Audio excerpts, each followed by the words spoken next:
नमस्कार साथियों, जय हिंद। आप सबों का स्वागत है सर्वेश क्लास केजीजी। साथियों, जैसा कि आप जानते हैं कि सर्वेश क्लासेस केजीजी जो चैनल है, यह बिहार शिक्षक भर्ती और बिहार दरोगा का कंटेंट हर दिन आपको उपलब्ध करवाता है। और आपको पता ही है कि बीपीएससी बिहार शिक्षक भर्ती 2023 का सिलेबस आउट हो चुका है और हमारे जो बीपीएससी के चेयरमैन है अतुल प्रसाद, उन्होंने सिलेबस दे दिया है और निगेटिव मार्किंग के साथ दिया है। जिसमें आपका कि क्या है, पेपर फर्स्ट क्वालिफाइंग है 30% मार्क्स और पेपर सेकंड में आपको क्या करना है, मेरिट मेधा बनेगा, मेरिट उसी के आधार पे होगा।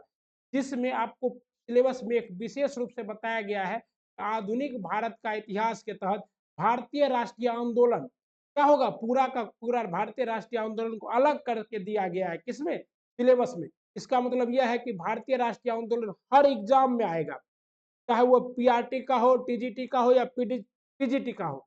हर एग्जाम के लिए भारतीय राष्ट्रीय आंदोलन को अलग करके दिया गया है। यह आपका भारतीय राष्ट्रीय आंदोलन का दूसरा वीडियो है। पहला वीडियो अपलोडेड है, ठीक ना। और ये जो वीडियो है डॉक्टर रंजीत कुमार आईएएस, जो कि पूर्व प्राथमिक शिक्षा निर्देशक रह चुके थे, उनके द्वारा पीडीएफ प्रोवाइड किया गया, तो उसको हम लोग डिटेल में करेंगे। और साथ में सर्वेश सर यानी कि आपका भाई आप एक्स्ट्रा फैक्ट भी जोड़ेगा। तो रउआ सबन जितना भी भावी शिक्षक बा, सबके स्वागत बा, स्वागत बा, स्वागत बा सर्वेश क्लासेस केजीजी पे।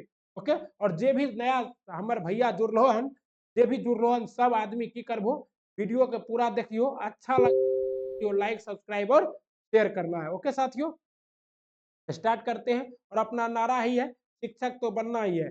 एसटीईटी वाले बहुत सारे हमारे भैया हैं जो कि क्या किए हैं, गए हैं सुप्रीम कोर्ट, हाई कोर्ट। देखिए, सुप्रीम कोर्ट और हाई कोर्ट की जहां तक सवाल है, तो कुछ नहीं होने वाला है, क्योंकि बिहार दरोगा 2446 में हम लोग खुद मेडिकल लगाए हुए थे। तो हाई कोर्ट गए, कुछ नहीं हुआ, बहाल कर दिया। तो बिहार शिक्षक भर्ती 2023 को लेके ये आपका भाग 1 है। भारतीय राष्ट्रीय आंदोलन का मॉडल पेपर भी आपको हर दिन उपलब्ध कराया जा रहा है। का best model paper Ranjit Kumar IAS के द्वारा एकदम पूर्णतः बीपीएससी के पैटर्न पर, नए सिलेबस पर आधारित, ठीक ना।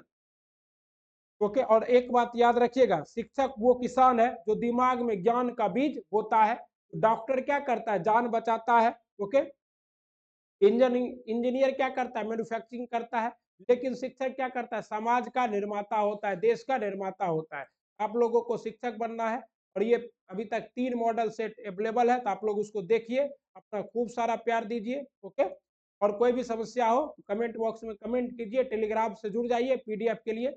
और याद रखिएगा, उम्र थका नहीं सकती है, ठोकरे गिरा नहीं सकती है, अगर जिद हो जीतने की तो हार भी हरा नहीं सकती है। क्योंकि बहुत सारे हमारे शिक्षक अभ्यर्थी यहाँ वो भी है जिनका एज क्या है, 40 के क्रॉस हो गया है। और उनको भी क्या करना है, अब अगर अच्छा वेतनमान चाहिए, उनको भी बीपीएससी के इस परीक्षा में बैठना है। और फिर ही उनको क्या मिलेगा, अच्छा वेतनमान मिलेगा। भारतीय राष्ट्रीय आंदोलन का जो यह वीडियो है, गांधीवादी चरण और उससे पहले थोड़ा सा क्रांतिकारी चरण करेंगे। पूरा कंप्लीट वीडियो देखिए, आपको एग्जाम में यहाँ के अलावा कहीं से कुछ नहीं पढ़ना है। बस देखिए, किसी महान शिक्षक ने कहा है, बार बार अलग अलग चीज को पढ़ने से अच्छा है एक ही चीज को 4 बार, 5 बार, 10 बार पढ़ जाइए। 10 बार पढ़ने के बाद क्या होगा, वहीं से प्रश्न आएंगे। ओके। आइए स्टार्ट करते हैं आज का अपना प्यारा सा क्या चीज, क्लास। और इस क्लास में आपका क्या है, तो ये रहा आपका पीडीएफ। ओके। और इसमें गांधी के भारत आगमन से स्टार्ट करेंगे, लेकिन उससे पहले हम लोग थोड़ा सा पीछे का देखेंगे। क्यों देखेंगे भैया, क्योंकि पीछे का इंपॉर्टेंट है और वो पिछले वीडियो में कवर नहीं किया गया था। ओके। इसलिए हम लोग उसको क्या करेंगे, देख लेंगे और उसके बाद आगे कवर करेंगे, कोई समस्या नहीं। हम लोग बंगाल विभाजन पढ़ लिए थे कि बंगाल विभाजन क्यों किया गया था, तो लॉर्ड कर्जन ने कहा था कि बंगाल का विभाजन जो हम कर रहे हैं किस लिए कर रहे हैं, हम लोग इसलिए कर रहे हैं ताकि हम लोग बंगाल में प्रशासन को अच्छे से चला सके। लेकिन उनका मूल जो लक्ष्य था वो क्या था, तो उनका मूल जो कारण था करने का, मूल कारण ये था कि वो लोग चाहते थे बिहार में क्या हो, बिहार में और बंगाल में जो है सांप्रदायिक रूप से तनाव उत्पन्न हो जाए हिंदू और मुस्लिम के बीच। उसके बाद फिर आपको पढ़ाए थे लॉर्ड मिंटो का जो मार्ले मिंटो सुधार अधिनियम आया था, उसमें मार्ले ने मिंटो को फोन करके भी कहा था, मिंटो कौन थे, वायसराय थे, और मार्ले कौन था, भारत सचिव। फोन करके कहा था कि भैया ये जो भेज रहे हैं ये क्या है, विष का दांत है। कहाँ विष का दांत है, आपका भारत के लिए विष का क्या है, दांत है। ओके। आइए और हम लोग कांग्रेस का कोलकाता अधिवेशन भी पढ़े थे, जिसमें दादा भाई नेहरू जी ने कांग्रेस की अध्यक्षता की थी।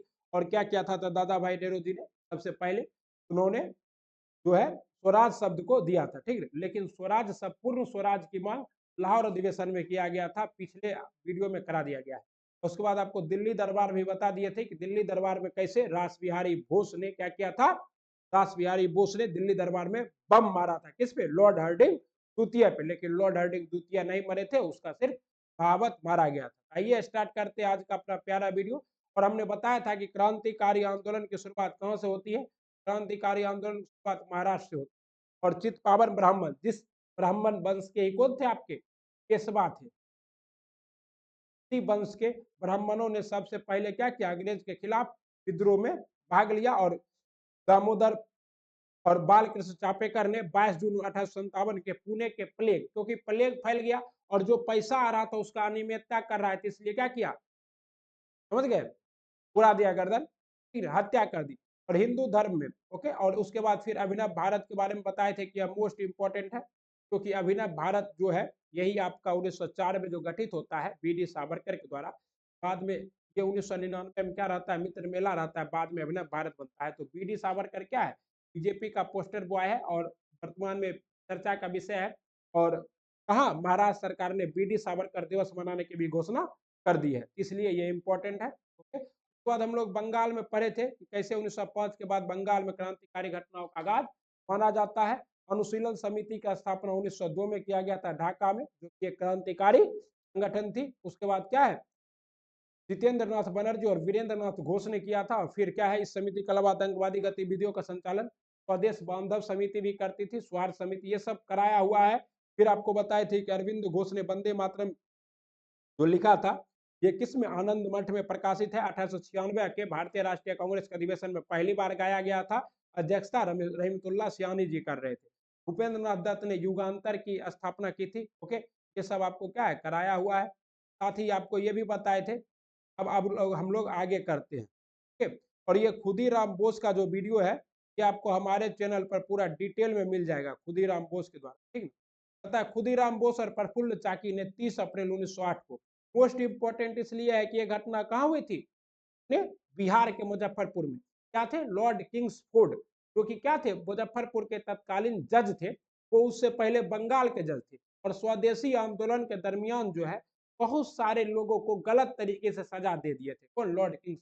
और वहां से भाग के आ गए थे मुजफ्फरपुर। तो ये प्रफुल्ल चाकी और खुदीराम बोस, जो मात्र 18 साल का लड़का था, पीछा करते करते करते किसका, लॉर्ड किंग्सफोर्ड का, आते हैं कहा, मुजफ्फरपुर। और पूरी रेकी करते हैं इनका, इनके घोड़ा गाड़ी पे, बग्घी गाड़ी पे क्या मारना है, बम मारना है। लेकिन जब ये बम मारते हैं तो राष्ट्रीय स्वतंत्रता संग्राम से तने रखने वाली लॉर्ड कैनेडी मर जाती है और लॉर्ड किंग्सफोर्ड जो है वो बच जाता है, ठीक है। और उसके बाद प्रफुल्ल चाकी इस गिलानी में आत्महत्या कर लेते हैं और खुदीराम बोस को पकड़ लिया जाता है। और कहता है, रे तोरा का अंतिम इच्छा क्या है, तो बोलता हाथ में गीता लेके मरेंगे। और भारतीय इतिहास में सबसे कम उम्र में फांसी पर चढ़ने वाला व्यक्ति कौन था, खुदीराम बोस, ओके। बच जा रहा है, कोई दिक्कत नहीं है।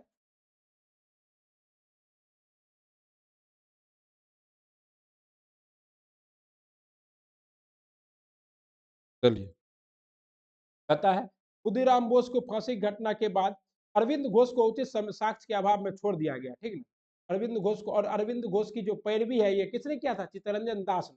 और चित्तरंजन दास ने पैरवी करके इसे अरविंद घोष को किसी तरह बचा लिया। और जब ये बचे अलीपुर संयंत्र केस में, जब ये बच जाते हैं तो क्या होते हैं, भाग कर कहाँ चले जाते हैं, पौंडीचेरी। और वहां किसकी स्थापना करते हैं, औरविले आश्रम की स्थापना करते हैं, ओके।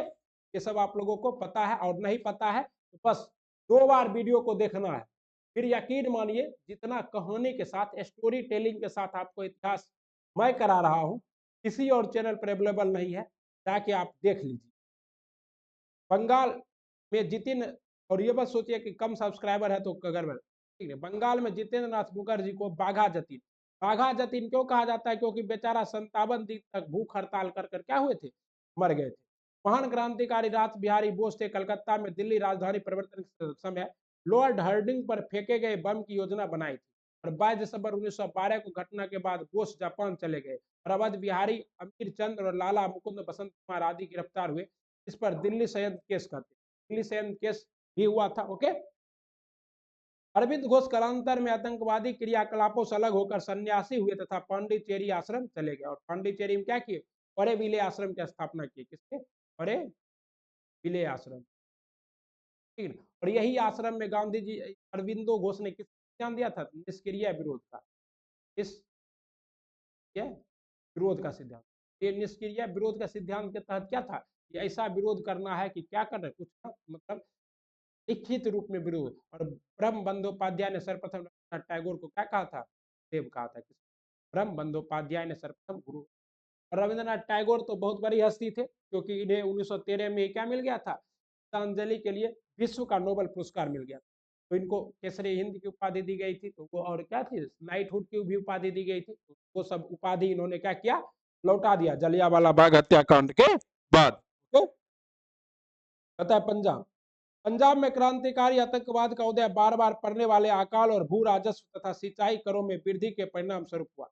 पंजाब में रंजीत सिंह, सूफी आबा प्रसाद, लाला लाजपत राय जैसे नेताओं ने आतंकवाद को क्या किया, जन्म दिया। अमेरिका में गदर पार्टी की स्थापना किसने की थी, सोहनलाल भाखना ने की थी, ठीक ना पार्टी। और कब किया था, तो 1913 में। कहा किया था, सैन फ्रांसिस्को।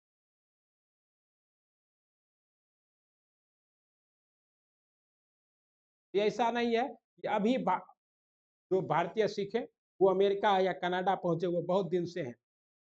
हालांकि सूफी आबा प्रसाद रंजीत सिंह को छोड़कर अफगानिस्तान, अजीत सिंह ने लाहौर में अंजुमाने मोहसिन वतन की स्थापना, अजीत सिंह ने कहा लाहौर में। और अजीत सिंह कौन थे, तो सुबह भगत सिंह के चचा थे, ठीक ना। लाहौर में अंजुमाने मोहसिन वतन नामक संस्था की स्थापना की तथा भारतमाला नामक, भारत के बाहर क्रांतिकारी गतिविधि में देश में आतंकवाद निरोधी अधिनियम द्वारा क्रांतिकारी गतिविधियों पर प्रतिबंध लगाने के बाद अधिकांश क्रांतिकारी विदेश पलायन कर गए। और भारत के बाहर सबसे पुरानी संस्था होम रूल लीग सोसाइटी, इसकी स्थापना श्याम जी कृष्ण वर्मा ने की। और इसी में आपका कौन सा सोसाइटी, ये लंदन में इंडिया हाउस बनाए थे, क्या थी, इंडिया हाउस। आपसे क्वेश्चन आएगा, इंडिया हाउस कहाँ है, तो लंदन में। स्थापना कौन किया था, श्याम जी कृष्ण वर्मा ने। इंडियन होम रूल सोसाइटी के प्रमुख सदस्य बी.डी. सावरकर, हृदयलाल तथा मदन लाल धिंगरा। और मदन लाल धिंगरा ही बाद में क्या करते हैं, कर्नल वायली की हत्या करते हैं। इसका उद्देश्य स्वशासन प्राप्त करना था। इंडियन होम रूल सोसाइटी ने इंडियन सोशलिस्ट नामक पत्रिका का प्रकाशन किया तथा इंडिया हाउस की स्थापना की। इंडिया हाउस के सदस्य मदन लाल ढींगरा ने 1 जुलाई 1909 को भारत के सचिव राजनीतिक सलाहकार कर्जन वायली की क्या कर दी, गोली मारकर ठाए हत्या कर दी। ओके, देख रहे हैं। इस हत्या के बाद सावरकर को गिरफ्तार कर नासिक संयंत्र केस के मुकदमे के लिए भेजा गया। और सावरकर जी क्या हुए, समुद्र में कूद गए थे। और बहुत बार क्या लिखे थे, माफी नामा लिखे थे अंग्रेज को सजा कम करने के लिए। इसीलिए गांधी जी का, राहुल गांधी का हम क्या है, सावरकर नहीं, हम क्या है, गांधी, हम माफी नामा नहीं लिखेंगे। ओके, श्याम जी कृष्ण वर्मा के अन्य सहयोगी कौन थी, मैडम भिखाजी जी कामा। और मैडम भिखाजी कामा रुस्तम जो है, यही क्या करती है, स्टूटगार्ड में, स्टूटगार्ड जर्मनी में 1907 में क्या करती है, पहली बार विदेशी भूमि पर पहली बार भारतीय झंडा को क्या करती है, फहराती है। भारतीय झंडा को क्या करती है, फहराती है। स्टूटगार्ट में क्या चल रहा था, तो बहुत सारे देशों का मीटिंग चल रहा होता, तो वहां जाके ये क्या करती है, इन्हें मदर ऑफ इंडियन रेवोल्यूशन, भारतीय क्रांति की जनक कहा जाता है। 1907 में अंतर्राष्ट्रीय समाजवादी कांग्रेस के सम्मेलन मैडम कामा ने भारतीय प्रतिनिधि, और स्टूटगार्ट सम्मेलन में मैडम कामा ने पहली बार हरा, पीला और लाल रंग के राष्ट्रीय झंडे को फहराया था। Most important. अब कहता है गदर पार्टी,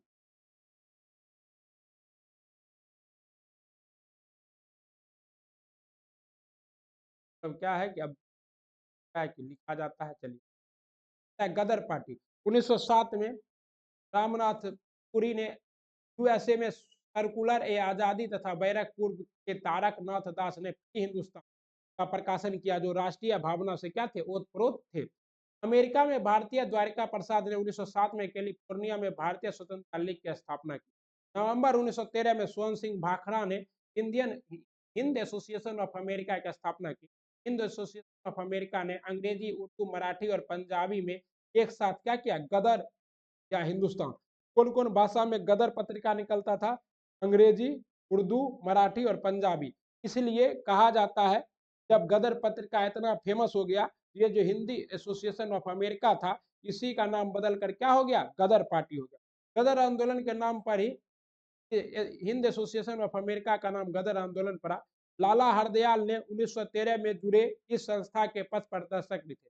लाला हरदयाल, तो आपसे दूसरा कोई आदमी यही याद रखता है कि क्या करना है, लाला हरदयाल ने गदर पार्टी की स्थापना की थी, लेकिन लाला हरदयाल ने गदर पार्टी की स्थापना नहीं की थी।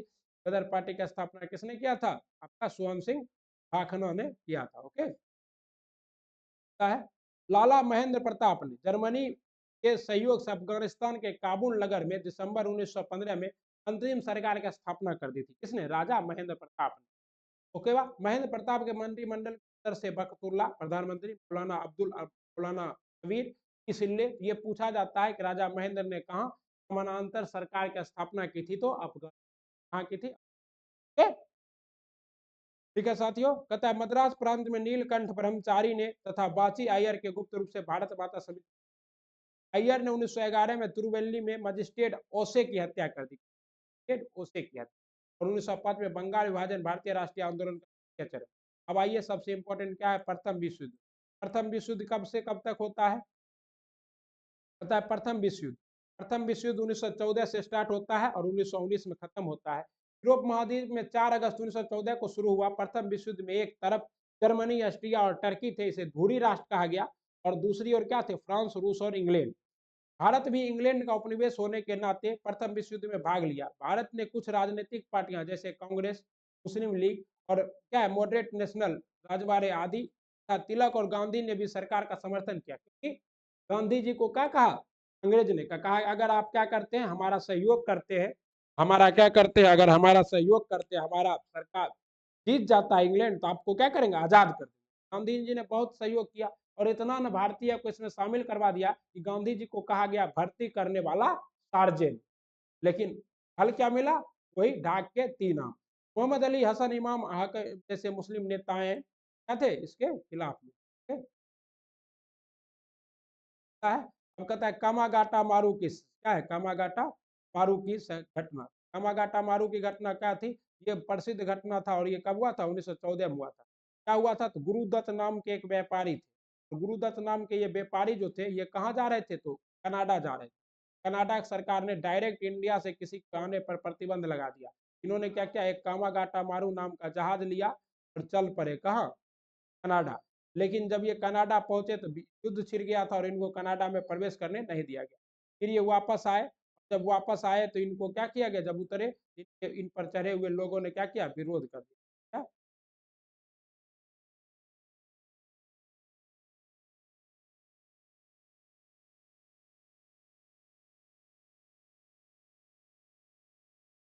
विरोध कर दिया, और विरोध के बाद क्या हुआ,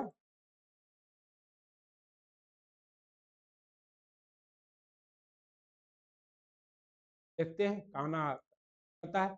यह प्रकरण कनाडा में भारतीयों के प्रवेश से संबंधित था। कनाडा सरकार के प्रतिबंध के बावजूद सुप्रीम कोर्ट के आदेश से 35 भारतीयों ने कनाडा में प्रवेश मिला। इस प्रवेश से उत्साहित होकर सिंगापुर के एक भारतीय व्यापारी, जिसका नाम क्या था, गुरुदत्त सिंह, ने कामागाटा मारू नामक जहाज किराए पर लेकर क्या किया, दक्षिण पूर्वी एशिया से 376 यात्रियों के साथ कनाडा के शहर वैंकूवर की ओर प्रस्थान किया। परंतु जहाज के वैंकूवर पहुंचने से पूर्व भी कनाडा सरकार ने पुनः प्रवेश क्या किया, प्रतिबंध लगा दिया। पुलिस घेराबंदी के कारण यात्री जहाज से नीचे नहीं उतर पाए। भारतीयों के प्रवेश को लेकर उस समय अमेरिका में हो रहे भगवान सिंह बरकतुल्ला, रामचंद्र, स्वर्ण सिंह आदि भारतीयों ने क्या किया, समर्थन में आंदोलन चलाया। कनाडा सरकार के सख्त रवैया अपनाया, जिससे जहाज को वैंकूवर से जल सीमा पड़ा। अंग्रेज ने जहाजों को सीधे कलकत्ता आने का आदेश दिया। परिणाम था कामागाटू कलकत्ता के बजबाज तट पर पहुंचा, जहां कुछ यात्रियों ने पुलिस के साथ संघर्ष किया, और इसमें कितने यात्री, 18 यात्री मारे गए तथा 202 यात्रियों को जेल भेज दिया गया। ओके, कहता है लखनऊ समझौता।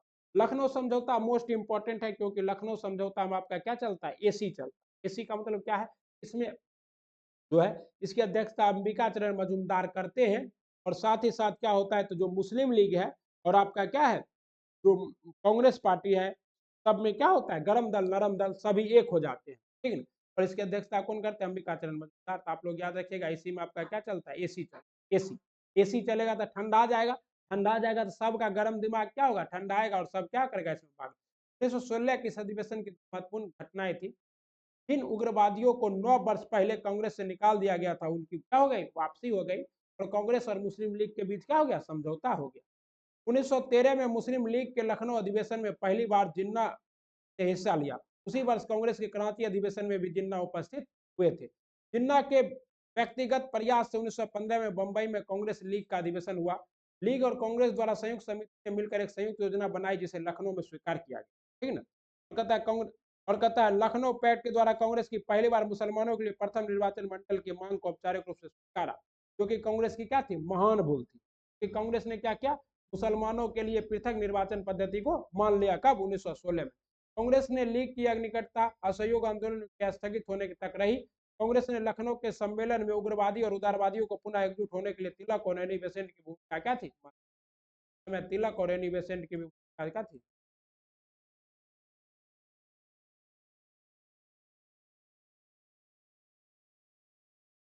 आइए आगे देखते हैं होम रूल लीग आंदोलन। होम रूल लीग आंदोलन कब हुआ था,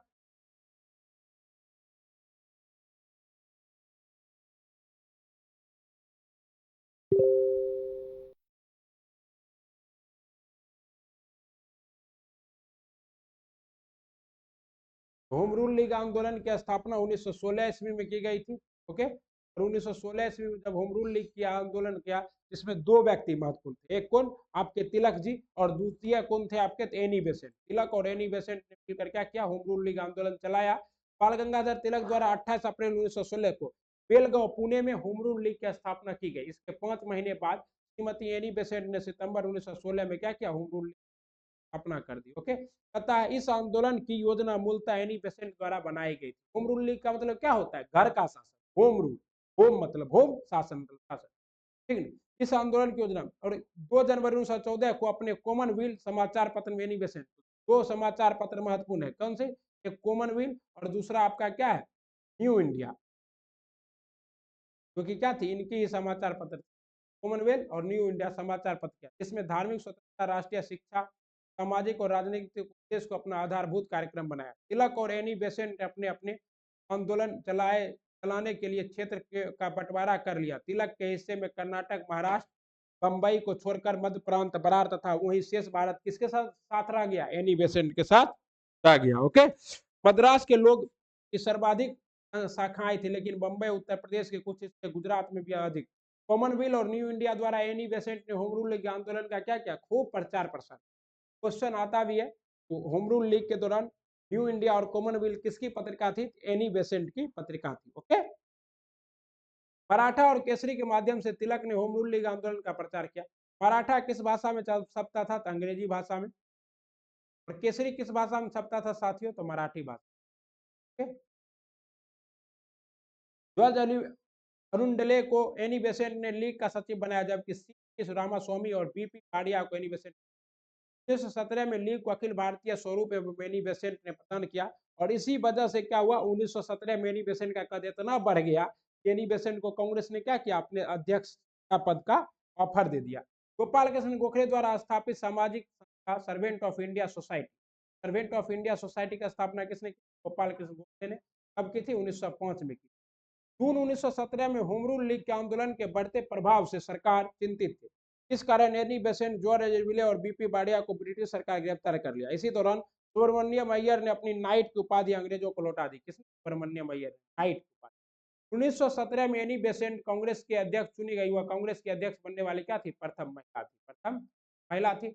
और 1918 में मॉन्टेग्यू चेम्सफोर्ड सुधार की घोषणा के बाद बेसेंट इसकी समर्थन बन गए। तिलक ने इंडिया अनरेस्ट के लेखक वेलेंटाइन सिलोर पर मानहानि का दावा किया था, क्योंकि इंडिया अनरेस्ट के जो लेखक थे वेलेंटाइन सिलोर, इन्होंने तिलक को क्या कहा था, तो भारतीय अशांति का जनक कह दिया था। किसे, तिलक जी को। इससे तिलक जी ने क्या किया, इसके खिलाफ मानहानि का मुकदमा ठोक दिया। तो मुकदमा क्या है, मोदी जी के अथी पे कहने से वजह से किस पे ठोका गया आपका, तो राहुल गांधी पर ठोका गया, जिसमें राहुल गांधी की सदस्यता भी मॉन्टेग्यू चेम्सफोर्ड सुधार अधिनियम 1909। मॉन्टेग्यू क्या थे, भारत के सचिव थे, और चेम्सफोर्ड क्या था, भारत का वायसराय था। 20 अगस्त 1917 को मॉन्टेग्यू ने कहा, हम भारत में उदारवाद उत्तरदायी सरकार का स्थापना करना चाहते। इसी घोषणा के आधार पर भारत सरकार अधिनियम क्या किया गया, पारित करवाया गया। ओके, आइए भारतीय उदारवादियों ने मॉन्टेग्यू घोषणा को भारत की मैग्ना कार्टा की संज्ञा दी। बोला कि इसमें क्या है, मैग्ना कार्टा क्या होता था 1814 ईस्वी में या 1214 ईस्वी में शायद ब्रिटेन के राजा ने क्या किया था, ब्रिटेन के लोगों को कुछ अधिकार दिया था। और किस नाम से अधिकार दिया था, मैग्ना कार्टा के नाम से। इसीलिए जब भी किसी को कोई अधिकार मिलता है या कोई अच्छा काम होता है तो लोग उसको क्या कहता है, मैग्ना कार्टा का देते। 1919 के सुधार को तिलक ने असंतोषप्रद, निराशाजनक और एक बिना सूरज का सवेरा बताया। 1919 में कांग्रेस ने अमृतसर अधिवेशन में से निराशाजनक कहा गया और 1919 के सुधार को लेकर कांग्रेस में मतभेद होने पर इसका द्वितीय विभाजन हो गया। कब, 1919 इसका द्वितीय विभाजन। पहला विभाजन कब होता है, 1907 के तुरंत अधिवेशन में। करा दिया पीछे तथा सुरेंद्रनाथ बनर्जी के नेतृत्व में 1918 में कांग्रेस के उदारवादी गुट ने अखिल भारतीय उदारवादी संघ की स्थापना की। 1919 का अधिनियम के प्रावधान 1921 में लागू हुए और प्रांतों में द्वैत शासन तथा प्रांतों में द्वैत शासन किसके द्वारा लगा, 1919 के भारत शासन अधिनियम के द्वारा। क्वेश्चन बार बार आता है, याद रखिए, दिमाग में डाल लीजिए भावी शिक्षक, ठीक ना। इस अधिनियम के प्रावधान द्वारा 1926 में भारत में पहली बार लोक सेवा आयोग की स्थापना की गई। अब आइए हम लोग आप कहां पहुंच गए हैं, तो हम लोग गांधीवादी ट्रेन पे पहुंच गए हैं। गांधी का भारत आगमन, देखिए गांधी जी का भारत आगमन जो है ये 9 जनवरी 1915 को अस्थायी रूप से हुआ। वैसे तो गांधी जी बीच में भारत आते रहे, लेकिन बीच में आने का कोई औचित्य नहीं था, क्योंकि गांधी जी जो पूर्ण रूप से भारत कब आए, 9 जनवरी 1915 को। इसलिए 9 जनवरी को किस रूप में मनाया जाता है, तो गांधी जी के आगमन में किस दिवस के रूप में मनाया जाता है, प्रवासी भारतीय दिवस के रूप में मनाया जाता है। और इस बार का कार्यक्रम कहाँ आयोजित किया गया, तो इस बार का कार्यक्रम आपका इंदौर में आयोजित किया गया। और ये जो मनाने का कार्यक्रम है ये किसके द्वारा स्टार्ट किया गया था, अटल बिहारी वाजपेयी के द्वारा, ठीक है। तथा महायुद्ध के समय गांधी जी भारत आए तथा लोगों की सरकार में मदद करने के कारण इन्हें केसरे हिंद की उपाधि, केसरे हिंद की उपाधि क्यों दिया गया, क्योंकि इन्हें और भर्ती करने वाला सार्जेंट भी कहा जाने लगा। क्योंकि इन्होंने क्या किया, बहुत सारे भारतीयों को प्रथम विश्व युद्ध के दौरान क्या किया, शामिल करवाया। कहाँ, भारतीय इंग्लैंड के सेना में। 1915 में अहमदाबाद के समीप साबरमती नदी के किनारे गांधी ने सत्याग्रह आश्रम की स्थापना की। बाद में जगह कम पड़ने की वजह से ये आश्रम का नाम इन्होंने क्या किया, सत्याग्रह के जगह पर साबरमती आश्रम हो। 1909 में लिखी अपनी पुस्तक में गांधी ने हिंद स्वराज में स्वशासन की विस्तृत व्याख्या की। हिंद स्वराज किसकी पुस्तक है, महात्मा गांधी की, और जिसमें किसका व्याख्या है, स्वशासन का, किसका, स्वशासन का व्याख्या किसमें, हिंद स्वराज। आरंभ में गांधी जी के 3 संघर्ष किए। पहला संघर्ष क्या है आपका, चंपारण। पहला संघर्ष क्या है, चंपारण। दूसरा संघर्ष क्या है आपका, दूसरा संघर्ष है आपका खेरा, और तीसरा है आपका अहमदाबाद मिल। क्वेश्चन भी पूछता है तो इसको सीरीज में लगाने कहता है कि पहले चंपारण, फिर क्या चीज आपका खेरा, और फिर आपका क्या हुआ था, फिर आपका हुआ था अहमदाबाद मिल मजदूर। चंपारण में गांधी जी आ नहीं रहे थे। 1916 के लखनऊ अधिवेशन में गांधी जी ऐसे हाथ बांध के क्या हुए थे, बैठे हुए थे। लेकिन गांधी को गांधी बनाया कौन, तो बिहार के भितरवा गांव के राजकुमार शुक्ल ने। उन्होंने गांधी को पहचाना और गांधी जी को बोला, सर चलिए चंपारण। बोला नहीं जाएंगे, कलकत्ता चले गए। कलकत्ता तक पीछे करते हुए गए कौन, राजकुमार शुक्ल। और फिर जाकर गांधी जी बोले ठीक है चलो। और फिर गांधी जी क्या हुए, 1917 में चंपारण आए। और जब चंपारण आए वो और चंपारण के किसानों की स्थिति देखी, उसके खिलाफ क्या हुआ, उनका चंपारण में घुसने पर नो एंट्री, धारा 144 लगा दिया। लेकिन गांधी जी हिल गए, बोले हम नहीं मानते धारा 144, अगर आप हमने कोई जुल्म किया है तो हमको क्या करो, पकड़ के जेल में डालो। और इसी समय आपके राजेंद्र प्रसाद, अनुग्रह नारायण सिन्हा सब क्या हुए, गांधी जी के अभियान से आकर जुड़ गए, ठीक ना।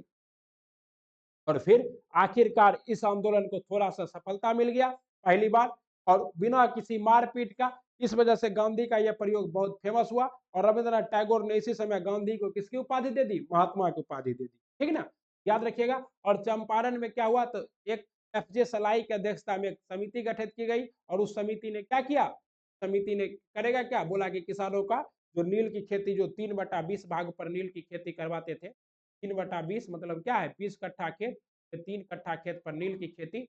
और वो भी हर बार अलग अलग एरिया में, जैसे इस बार खेत के एक भाग में हो गया तो दूसरे बार क्या होगा, दूसरे भाग में होगा, ठीक। गांधी द्वारा चंपारण सफल संपादन के बाद खेरा का नेतृत्व, उसके बाद गांधी जी कहाँ चले गए, खेरा चले गए, और खेरा में भी काम कर दिया अच्छा। उसके बाद अहमदाबाद मिल मजदूर में बुलाया गया इनको, और मिल मजदूर की जो मालकिन की बेटी थी साराबाई, उन्होंने इससे बुलाया था, क्योंकि बोला था प्लेग में भी तुम लोग काम करो, जैसे बोला जाए आपको कोरोना में काम करो और बोनस देंगे, लेकिन बोनस दिया नहीं गया। तो फिर मजदूरों ने क्या किया, विरोध कर दिया। और पहली बार गांधी जी जो है भूख हड़ताल कहाँ किए थे, यहीं किए थे अहमदाबाद मिल मजदूर में। क्या किए थे पहली बार, भूख हड़ताल। क्वेश्चन, भारत में गांधी जी का पहला सत्याग्रह चंपारण सत्याग्रह, गांधी जी का पहला भूख हड़ताल भारत में अहमदाबाद मिल आंदोलन में, ठीक है ना। प्लेग पोषण के विवाद में, और 35% बोनस की मांग रहा था 40, वो बोल रहा था 20, गांधी जी 35 पे क्या किए, राजी करवा दिए। 15 मार्च को गांधी जी ने भूख हड़ताल पे मालिकों को 35 कहते हैं। अब देखिए सबसे इंपॉर्टेंट है रोल एक्ट एक्ट।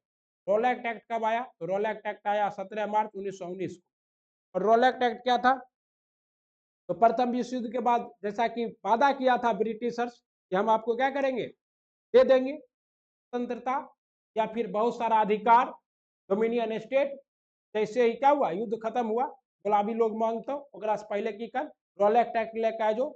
और रोल एक्ट एक्ट में क्या प्रावधान था, बिना वकील, बिना दलील और बिना अपील का क्या करना है, किसी भी भारतीयों को पकड़कर जेल के अंदर डाल देना है, और डाल के क्या करना है उनसे, और 6 महीना साल भर तक निकलने ही नहीं देना है। क्योंकि और इस एक्ट के तहत जिसको भी पकड़ा गया क्रांतिकारी को, वो क्या कर सकता था, कोर्ट के पास नहीं जा सकता था। इसी को क्या कहा जाता है, काला कानून भी कहा जाता है, किसे, रॉलेट एक्ट को।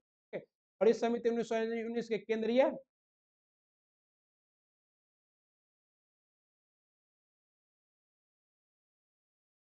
हुआ कि केंद्रीय जो था का क्या किया, काम किया। और इसी रॉलेट एक्ट की अध्यक्षता किसने की, सिडनी रॉलेट ने की थी, इसलिए इसका नाम हो गया रॉलेट एक्ट। और क्या हुआ इसमें, क्या था, वही बिना वकील, बिना दलील और बिना अपील के लोगों को जेल में डाला जाता था। और 6 अप्रैल 1919 को गांधी जी के अनुरोध पर देश भर में हड़ताल का आयोजन किया गया। लेकिन कहते हैं ना कि हर हड़ताल का एक क्या होता है, पीक पॉइंट होता है। इस हड़ताल का जो पीक सेंटर था वो आपका क्या था, पंजाब। और गांधी जी जा रहे थे पंजाब पलवल। लेकिन गांधी जी को 6 अप्रैल 1919 को क्या किया, गांधी जी जा रहे थे और 9 अप्रैल को गांधी जी को क्या किया गया, 9 अप्रैल को पलवल में, पलवल कहाँ है, हरियाणा में, गिरफ्तार कर लिया। कहेगा गांधी जी को पहली बार कहाँ गिरफ्तार कर लिया गया, हरियाणा के पलवल में गिरफ्तार कर लिया गया। अब गांधी जी पंजाब, अभी वहां पे जो इस रॉलेट एक्ट के विरोध का जो नेतृत्व कर रहे थे वो कौन थे, डॉक्टर सत्यपाल किचलू और डॉक्टर सत्यपाल मलिक। डॉक्टर किचलू और इन दोनों को गिरफ्तार कर लिया गया। गिरफ्तार कर लिया गया तो 13 अप्रैल 1919 को बैसाखी था। बैसाखी के दिन जो है शांतिपूर्ण सभा आयोजित की गई, कहाँ, दिल्ली नामक एक व्यक्ति के बाग में, जिस बाग का नाम रखा गया जलियांवाला बाग। और यहाँ पर क्या हुआ, एक ही दरवाजा था 7.5 फीट चौड़ा। और अंग्रेज ने जानता था कि यहाँ विद्रोह ज्यादा हो रहा है, तो अंग्रेज ने क्या किया था, मार्शल लॉ लगा दिया था। और जनरल डायर पहुंचा और बिना कुछ देखे सुने क्या किया, अंधाधुंध गोलियां चलवा दी। 1000 लोगों की क्या हो गई, मृत्यु हो गई। और हजारों लोग क्या हो गए, घायल हो गए। ये सब आप लोग शॉर्ट नोट बना लीजिए, क्योंकि ज्यादा डिटेल में आप लोगों का क्वेश्चन नहीं आएगा। शिक्षक भाई हमारे भावी शिक्षक है, ज्यादा डिटेल में क्वेश्चन नहीं आएगा, ठीक है। और क्या कहता है, 10 मिनटों तक गोलीबारी और 379 व्यक्ति। और सरकारी रिपोर्ट, अंग्रेज ने क्या किया, इसके लिए सरकारी रिपोर्ट बनवाया, पील आयोग की स्थापना की, और हंटर कमेटी का गठन किया। किसका, हंटर कमेटी का। हंटर कमेटी ने कहा कि मात्र 379 व्यक्ति मारा गया था, ठीक है ना। तो इस दोनों को बाद में क्या करता है, जनरल ओ डायर जो है बंगाल का क्या था, पंजाब का गवर्नर था। और आर डायर अमृतसर का, आर डायर कहाँ का था, आर डायर अमृतसर का था। और ओ डायर पंजाब का, ओ डायर कहाँ का था, पंजाब का। दोनों के बाद में हत्या करने का प्रयास किया जाता है। और बाद में आर ओ डायर की हत्या करने जाता है और उधम सिंह और मार के आता है, ठीक। हंटर कमेटी ने जनरल डायर के नेतृत्व को उचित ठहराया। दबाव के कारण जनरल डायर को तो बर्खास्त कर दिया गया, लेकिन हाउस ऑफ कॉमन्स में उसे ब्रिटिश साम्राज्य का क्या कहा गया, शेर कहा गया, ठीक है ना। और उसे तो स्वर्ण होनर से 2600 पाउंड क्या किया, 2600 पाउंड अवार्ड के रूप में दिया गया। अभी अभी हाल ही में 19 में क्या हुआ, जलियांवाला बाग हत्याकांड वर्ष गांठ मनाया गया 2019 में। तो ब्रिटेन के तत्कालीन प्रधानमंत्री जो थे वो आए हुए थे, डेविड कैमरून। और उन्होंने गए, श्रद्धांजलि दी, लेकिन उन्होंने माफी नहीं मांगा। भारत को अब तो दबाव बनाना चाहिए ब्रिटेन पे कि भाई तुम लोग जो है जलियांवाला बाग हत्याकांड के वजह से जो भारत का नुकसान किया उस पर माफी मांगो। उसके परिवार में अगर कोई सदस्य बचे हुए तो उनको मुआवजा दो। क्या हंटर कमीशन की रिपोर्ट में गांधी जी के पन्ने दर पन्ने निर्लज लीपा पोती की संज्ञा दी। गांधी जी ने हंटर कमीशन की रिपोर्ट को क्या कहा कि पन्ना दर पन्ना भयंकर लीपा पोती किया गया है। कांग्रेस के जलियांवाला बाग हत्याकांड के विरुद्ध मदन मोहन मालवीय का अध्यक्षता। कांग्रेस ने भी एक समिति बनाई थी, किसकी अध्यक्षता में? मदन मोहन मालवीय जी की अध्यक्षता में, ठीक ना। और इस समिति के अन्य सदस्य थे मोतीलाल नेहरू, महात्मा गांधी, सी.आर. दास और तैयब जी और जैकब। ओके, पता है कांग्रेस जांच समिति ने अपनी रिपोर्ट में डायर की निंदा करते उसे विवेकहीन और भाववेश में होकर कदम उठाने। जलियांवाला बाग हत्याकांड के समय पंजाब में चमनदीप के नेतृत्व में क्या हुआ, एक डंडा फौज बनाया। और ये डंडा फौज का काम क्या था? डंडा लेके अंग्रेज जहां दिखे पोह दो, ठीक ना। डंडा फौज के पोस्टर पर लिखा था, अरे हिंदुस्तान, हिंदू मुस्लिम और सिख भाई आओ डंडा फौज में शामिल होकर अंग्रेज बंदरों के खिलाफ बहादुरी से लड़ो। और गांधी की आज्ञा है, यह क्या है? गांधी की आज्ञा। उसके बाद आपका क्या होता है? खिलाफत। खिलाफत आंदोलन क्यों होता है? तो प्रथम विश्व युद्ध के बाद तुर्की हार जाता है। तुर्की में ओटोमन साम्राज्य था, वहां का प्रमुख खलीफा था। अब खलीफा पूरे इस्लाम धर्म का क्या होता है? उत्तराधिकारी, हजरत मोहम्मद साहब का। तभी बोला खलीफा का पद बना रहना चाहिए। लेकिन ब्रिटेन और अमेरिका, जर्म और क्या चीज, रसिया, सबों ने मिलकर ओटोमन साम्राज्य को जैसे बंदर ने रोटी बांट लिया था वैसे बांट लिया और खलीफा के पद को समाप्त कर दिया। पूरे देश में क्या हो गया? पूरे विश्व में मुसलमानों ने विरोध कर दिया। इसी विरोध का नाम था खिलाफत विद्रोह। और इस खिलाफत विद्रोह के नेता कौन थे? तो आइए सैयद बंधु थे। और बाद में गांधी जी को इसका क्या चुन लिया जाता है? मेन लीडर चुन लिया जाता है, ठीक है। डॉक्टर कौन कौन थे इसके नेता? मोहम्मद अली और शौकत अली। अली बंधु इसमें कहता है कि कौन नेता थे? तो अली बंधु क्या थे? नेता। और तुर्की के खलीफा के और अली बंधुओं ने मोहम्मद और शौकत ने अपने पत्र कॉमरेड में तुर्की एवं इस्लामी परंपराओं के प्रति सहानुभूति व्यक्त की। खिलाफत आंदोलन को गांधी जी किस रूप में देखे? हिंदू मुस्लिम एकता का एक पीक पॉइंट। बोले कि इस ऐसा मूवमेंट है कि इसको पकड़ लो, हिंदू मुस्लिम को क्या किया जा सकता है? एक किया जा सकता है। लेकिन ये अभी तक एक नहीं कर पाए। और फिर क्या हुआ? एक तो किए लेकिन फिर ऐसा बाउंस बैक हुआ कि अलग राष्ट्र ही बन गया। क्या खिलाफत आंदोलन में महात्मा गांधी के प्रवेश ने एक नई क्रांति की लहर दौड़ा दी। गांधी जी ने इसे हिंदू मुस्लिम एकता का सुनहरा अवसर माना और 17 अक्टूबर 1919 को खिलाफत समिति गांधी जी को अपना नेता मान लिया। और 10 अगस्त 2020 को सेवाई की संधि के बाद तुर्की का विभाजन हो गया। और जब तुर्की का विभाजन हो गया तो फिर कुछ बचा ही नहीं। और जब कुछ बचा ही नहीं, खिलाफत आंदोलन क्या हुआ? खत्म हो गया। गांधी के इस निर्णय से रुष्ट होकर असहयोग आंदोलन आरंभ किया, जिसमें खिलाफत कमेटी लाला लाजपत राय की अध्यक्षता में कोलकाता में कांग्रेस अधिवेशन। एकमात्र गरम दल के नेता कौन थे? लाला लाजपत राय ही थे गरम दल के नेता, जो क्या करेंगे आपके, जो आपके कांग्रेस के अध्यक्षता कहता है। कौन एकमात्र गरम दल का व्यक्ति था जो कांग्रेस की अध्यक्षता करता है लाल बाल पाल में? वो लाला लाजपत राय थे। और 1920 में कांग्रेस का विशेष अधिवेशन की अध्यक्षता करते हैं कौन? कोलकाता में। याद रखिएगा 1920 कोलकाता में लाला लाजपत राय। ओके, आगे कहता असहयोग आंदोलन। असहयोग आंदोलन का मतलब क्या है? गांधी जी ने कहा 1 अगस्त 1919-20 को, उसी दिन आपका तिलक जी का मृत्यु हो जाता है। तो गांधी जी कहते हैं कि 1 अगस्त से हम लोग क्या करेंगे? असहयोग आंदोलन। जो भी भारतीय है जो दाढ़ी बना रहे हैं अंग्रेज का, कपड़ा साफ कर रहे हैं, झाड़ू मार रहे हैं उसके घर में, खाना बना रहे हैं, सब क्या करे? अंग्रेजों का काम करना बंद कर दे। क्योंकि अंग्रेज तो चंद मुट्ठी भर लोग हैं। और भारतीय अगर उसका काम नहीं करेगा तो क्या होगा? हार जाए, अपने काम कर नहीं पाएगा और सब भाग जाएगा। और विद्यार्थी लोग जो है अंग्रेज के स्कूल में पढ़ना छोड़ दे। तो असहयोग आंदोलन बहुत फेमस हो गया एकदम। अंग्रेजों का क्या हुआ? नाक में दम हो गया, ब्रिटिश कुछ नहीं कर पा रहे थे, ठीक ना। नागपुर अधिवेशन में इसका नागपुर के अधिवेशन में इसको पूर्णतः पारित किया गया। कोलकाता अधिवेशन में प्रस्ताव रखा गया था, ठीक। कांग्रेस ने आई नीतियों के परिवर्तन के विरोध में बेसेंट, मोहम्मद अली जिन्ना और बिपिन चंद्र पाल, सर नारायण चंद्रशेखर और शंकरन नैयर ने कांग्रेस को क्या किया? छोड़ दिया। शंकरन नैयर ने सभी ने क्या किया? कांग्रेस को छोड़ दिया। असहयोग आंदोलन के कांग्रेस के दो प्रमुख भाग थे, जिसमें एक रचनात्मक कार्य था, तो स्वदेशी का प्रचार था, औपनिवेशिकता का अंत था, हिंदू मुस्लिम एकता था, राष्ट्रीय विद्यालय एवं पंचायती अदालतों की स्थापना थी। और साथ में नकारात्मक क्या था? सरकारी उत्सवों का बहिष्कार करना था, सरकारी बिल्डिंगों का बहिष्कार करना था, सरकारी स्कूलों में पढ़ने का बहिष्कार करना था। और क्या करना था? और तिलक जी की मृत्यु हो गई, इसीलिए 1 अगस्त को तिलक कोष की भी स्थापना की गई, जिसमें क्या किया गया, पूरे देश से चंदा इकट्ठा किया गया आंदोलन के लिए। और इस आंदोलन में 90,000 विद्यार्थियों ने सरकारी स्कूल और कॉलेज और 800 नए स्कूल असहयोग आंदोलन के समय खोले गए। नेशनल कॉलेज की स्थापना कलकत्ता में की गई और सुभाष चंद्र बोस क्या बने, प्रधान। नेशनल कांग्रेस कॉलेज की स्थापना कहाँ हुई, कलकत्ता में। सुभाष चंद्र बोस इसके क्या बनते हैं, प्रधानाचार्य। शिक्षा का बहिष्कार मद्रास में बिल्कुल असफल रहा। शिक्षा का बहिष्कार कहाँ असफल रहा, तो मद्रास में असफल। गांधी ने कैसरे हिंद, जुलू पदक और बेउर पदक वापस कर दिए। गांधी की सब पदक मिला था, कैसरे हिंद, ओके, बेउर पदक। तो कहेगा गांधी ने किस आंदोलन के बाद, तो किस आंदोलन के दौरान, तो असहयोग आंदोलन के दौरान ये सब वापस किया था। लेकिन कौन सी घटना के बाद, तो जलियांवाला बाग घटना के बाद जुलू पदक और बेउर पदक वापस कर दिया। बहिष्कार आंदोलन में सबसे सफल विदेशी कपड़ों का बहिष्कार था। 1921 में कांग्रेस के विजयवाड़ा अधिवेशन में क्या किया गया, गांधी जी खादी के महत्व को समझा रहे थे। इसी समय एक कार्यकर्ता ने कहा कि खादी बहुत महंगी है। गांधी ने लोगों को कम कपड़े पहनने की सलाह दी और खुद जीवन भर मात्र क्या हो गए, लंगोटे पहनने का निश्चय कर लिया। इसी 1921 के अधिवेशन में गांधी जी क्या कर रहे थे, बोल रहे थे खादी पहनो, खादी। बोला सर खादी तो बहुत महंगा है। तो गांधी जी ने बोला कम पहनो, लेकिन क्या करो, देसी पहनो, विदेशी नहीं पहनो, ठीक है ना।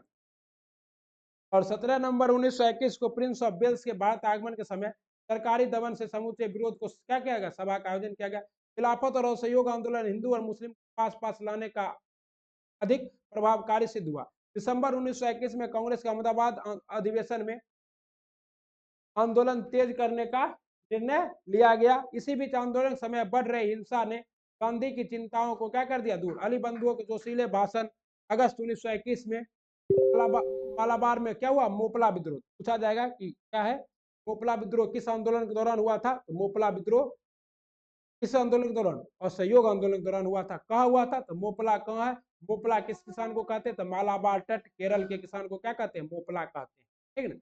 और 5 फरवरी, अब देखिए मोस्ट इंपोर्टेंट घटना है, महावीर जयंती के दिन जुलूस निकला था। और इस जुलूस में क्या हुआ, भगवान अहिर नाम का एक व्यक्ति था, उसको गिरफ्तार कर लिया गया, जो कि क्या इसका नेतृत्व कर रहा था, चोरा चोरी। और वहां पर जब गिरफ्तार कर लिया, तो गोरखपुर के नजदीक का गांव है चौरा चौरी, वहां से क्या हुआ कि क्रांतिकारियों का दल जो है, आम लोग जो है थाना पर हमला कर दिए। और हमला करने के बाद भगवान अहिर को छुड़ा लिए और उसके बाद थाना में पुलिस वाला सबको बंद करके आग लगा दी। इसमें 22 पुलिस व्यक्ति जिंदे मर गए। और यह 12 फरवरी को कांग्रेस की बैठक में असहयोग आंदोलन समाप्त करने का निर्णय ले लिया गया। गांधी जी का पूरे देश में क्या हुआ, विरोध हुआ। सुभाष चंद्र बोस ने इसे गांधी की क्या कही थी, हिमालय से बड़ी भूल की संज्ञा दे दी। किसने, सुभाष चंद्र बोस ने। आदि ने की।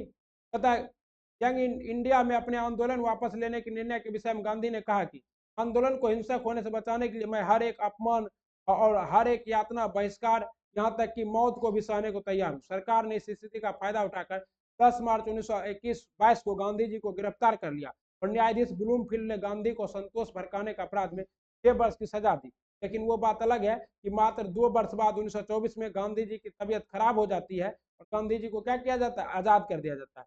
जब गांधी जी आजाद होकर आते हैं तो पहली बार 1924 में बेलग्रेड में कांग्रेस के क्या करते हैं, अध्यक्षता करते हैं, ठीक है। अब देखिए स्वराज पार्टी क्या था, जब असहयोग आंदोलन असफल हो गया तो चित्तरंजन दास और मोतीलाल नेहरू जैसे सरीखे नेता क्या चाहते थे, चुनाव जीतकर विधान परिषद में जाकर और उसके बाद किसका, अंग्रेजों का विरोध करना चाहते थे। लेकिन कांग्रेस नहीं चाहती थी, कांग्रेस चुनाव नहीं लड़ना चाहती थी। इस वजह से क्या हुआ, दोनों में विरोध हो गया। और 1900 जो क्या है 1920 जो 1922 का जो भारत गया का जो अधिवेशन था, गया अधिवेशन कहाँ हुआ था, 1922 में। इसी अधिवेशन में चित्तरंजन दास अध्यक्षता कर रहे थे कि बोले अगर तुम लोग नहीं मानोगे तो हम क्या करेंगे, इस्तीफा दे देंगे। और चित्तरंजन दास ने क्या किया, गया अधिवेशन में अध्यक्ष पद से पहली बार कांग्रेस का कौन व्यक्ति इस्तीफा देगा, तो चित्तरंजन दास। और इन्होंने क्या किया, अलग होकर स्वराज पार्टी की स्थापना की और फिर ये चुनाव लड़े और चुनाव में ये जीते भी और वल्लभ भाई पटेल को केंद्रीय विधान परिषद के पहले भारतीय अध्यक्ष के रूप में इन्होंने नामित भी कर दिया, ठीक ना। और 1923 में दिल्ली में फिर कांग्रेस के नेतृत्व में किसका गठन हुआ, कांग्रेस का गठन हुआ, ओके। पता है दिसंबर 1923 में 1912 में क्या हुआ, आंदोलन हुआ, पता है। आगे, चुनाव लड़ने और मतदान करने पर मालवीय ने 42 सीटों पर सफलता, 1923 के केंद्रीय विधानमंडल के चुनाव में 107 में 42 सीटों पर क्या किया, सफलता प्राप्त किया। कितने पर, 42 सीटों पर। यही सफलता के बाद क्या हुआ, गांधी जी 42 सीटों पर जब सफलता पा गए, क्या हुआ, गांधी जी को मतलब इस पार्टी के सरकार में दबदबा हो गया और सरदार वल्लभ भाई पटेल, उसके बड़े भाई विठल भाई पटेल को केंद्रीय विधान परिषद समिति का अध्यक्ष भी घोषित कर दिया। दमनात्मक कानून को समाप्त करवाना, श्रमिकों की स्थिति में सुधार तथा संघों की सुरक्षा, 1919 अधिनियम की जांच हेतु कुंडीमेन समिति, कपास पर लगने वाले उत्पाद शुल्क की समाप्ति तथा नमक कर की कटौती। स्वराज्यों की सबसे बड़े उपलब्धि 1925 में किसे, विठल भाई पटेल को केंद्रीय विधानमंडल का अध्यक्ष नियुक्त करना था। तो बता दिए ये लोग आपको क्या। लेकिन तभी क्या होता है कि कुछ दिन बाद चित्तरंजन दास की मृत्यु हो जाती है, और जब चित्तरंजन दास CR दास की मृत्यु होती है, जो कि सुभाष चंद्र बोस के क्या थे, सुभाष चंद्र बोस के राजनीतिक गुरु कौन थे, चित्तरंजन दास जी थे। पंडित जवाहरलाल, जबकि कलकत्ता के मेयर CR दास तथा अहमदाबाद के मेयर विठल भाई पटेल चुने गए, ठीक है। इलाहाबाद के मेयर कौन चुने गए, पंडित जवाहरलाल नेहरू। स्वतंत्रता संग्राम का मुख्य पुस्तक, राजेंद्र प्रसाद की पुस्तक क्या है, इंडिया डिवाइडेड। ये क्वेश्चन हर बार आता है, इंडिया डिवाइडेड किसकी है, राजेंद्र प्रसाद की है। लाला लाजपत राय की है अनहैप्पी इंडिया। BD सावरकर की है वार ऑफ इंडिपेंडेंस, और इसी में उन्होंने क्या कहा है, first world war of India 1857 की क्रांति को कहा है, किसने, BD सावरकर, ठीक ना। अबुल कलाम आजाद की है इंडिया विंस फ्रीडम। हरदयाल की है, लाला हरदयाल, वही जो गदर पार्टी से जुड़े थे, उन्होंने हिट्स फॉर दीनबंधु मित्र की है नील दर्पण, जिससे क्या है, नील दर्पण, नील विद्रोह की जानकारी मिलती है।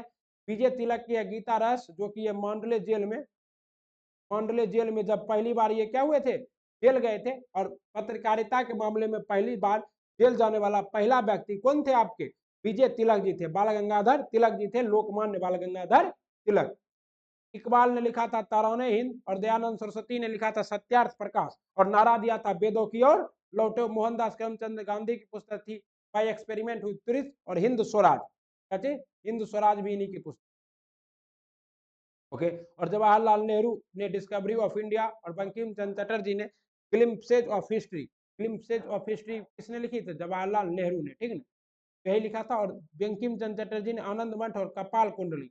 आनंद मठ में ही वंदे मातरम की चर्चा मिलती है। दादा भाई नेहरू जी ने क्या लिखा था, poverty and un British rule in India. Subhash Chandra Bose ने लिखा था इंडियन स्ट्रगल, कब, 1939 में। उसके बाद तो ये चले गए थे भारत छोड़कर, और आजाद हिंद फौज में जुड़े थे।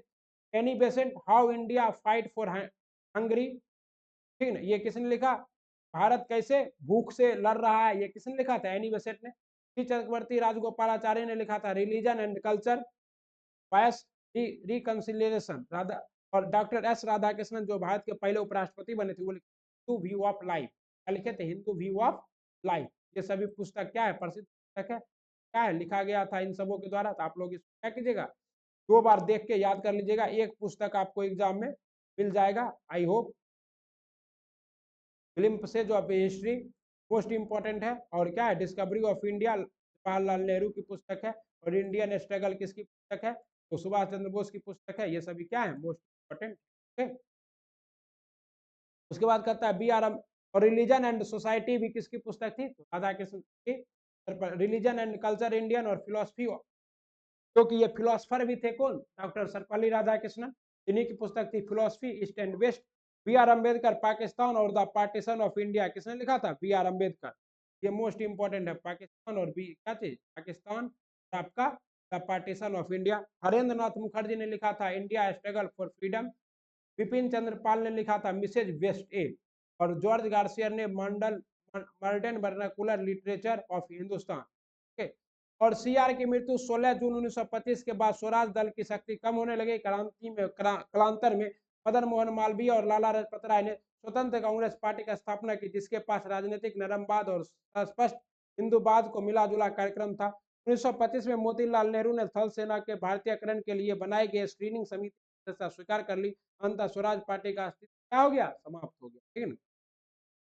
अब कहता है क्रांतिकारी आतंकवाद का द्वितीय चरण, ये पहला चरण था। अब कि गांधी जी क्या जाते हैं, जेल जाते हैं, और जब गांधी जी जेल से आते भी हैं तो 1930 तक रचनात्मक कार्य करते हैं, देश देश घूमते हैं, लोगों के साथ संपर्क बनाते हैं। तो इस समय क्या होता है कि जो है भगत सिंह, चंद्रशेखर आजाद, खुदीराम बोस तो शहीद हो गए हैं, बिस्मिल्लाह खां, राम प्रसाद बिस्मिल, ओके, सत्येंद्र सान्याल, ये सबका उदय होता है क्रांतिकारियों का। ओके, आइए देखते हैं तत्कालीन हताशा और निराशा की परिस्थितियों में युवाओं के गहरे आघात पहुंचा है, फलतः क्रांतिकारी आतंकवादी की दो धाराएं का विकास हुआ। उत्तर भारत में सत्येंद्र सान्याल, राम प्रसाद बिस्मिल, चंद्रशेखर आजाद आदि उत्तर भारत के प्रमुख क्रांतिकारी, ये सभी क्या थे, उत्तर भारत के प्रमुख क्रांतिकारी थे। ओके,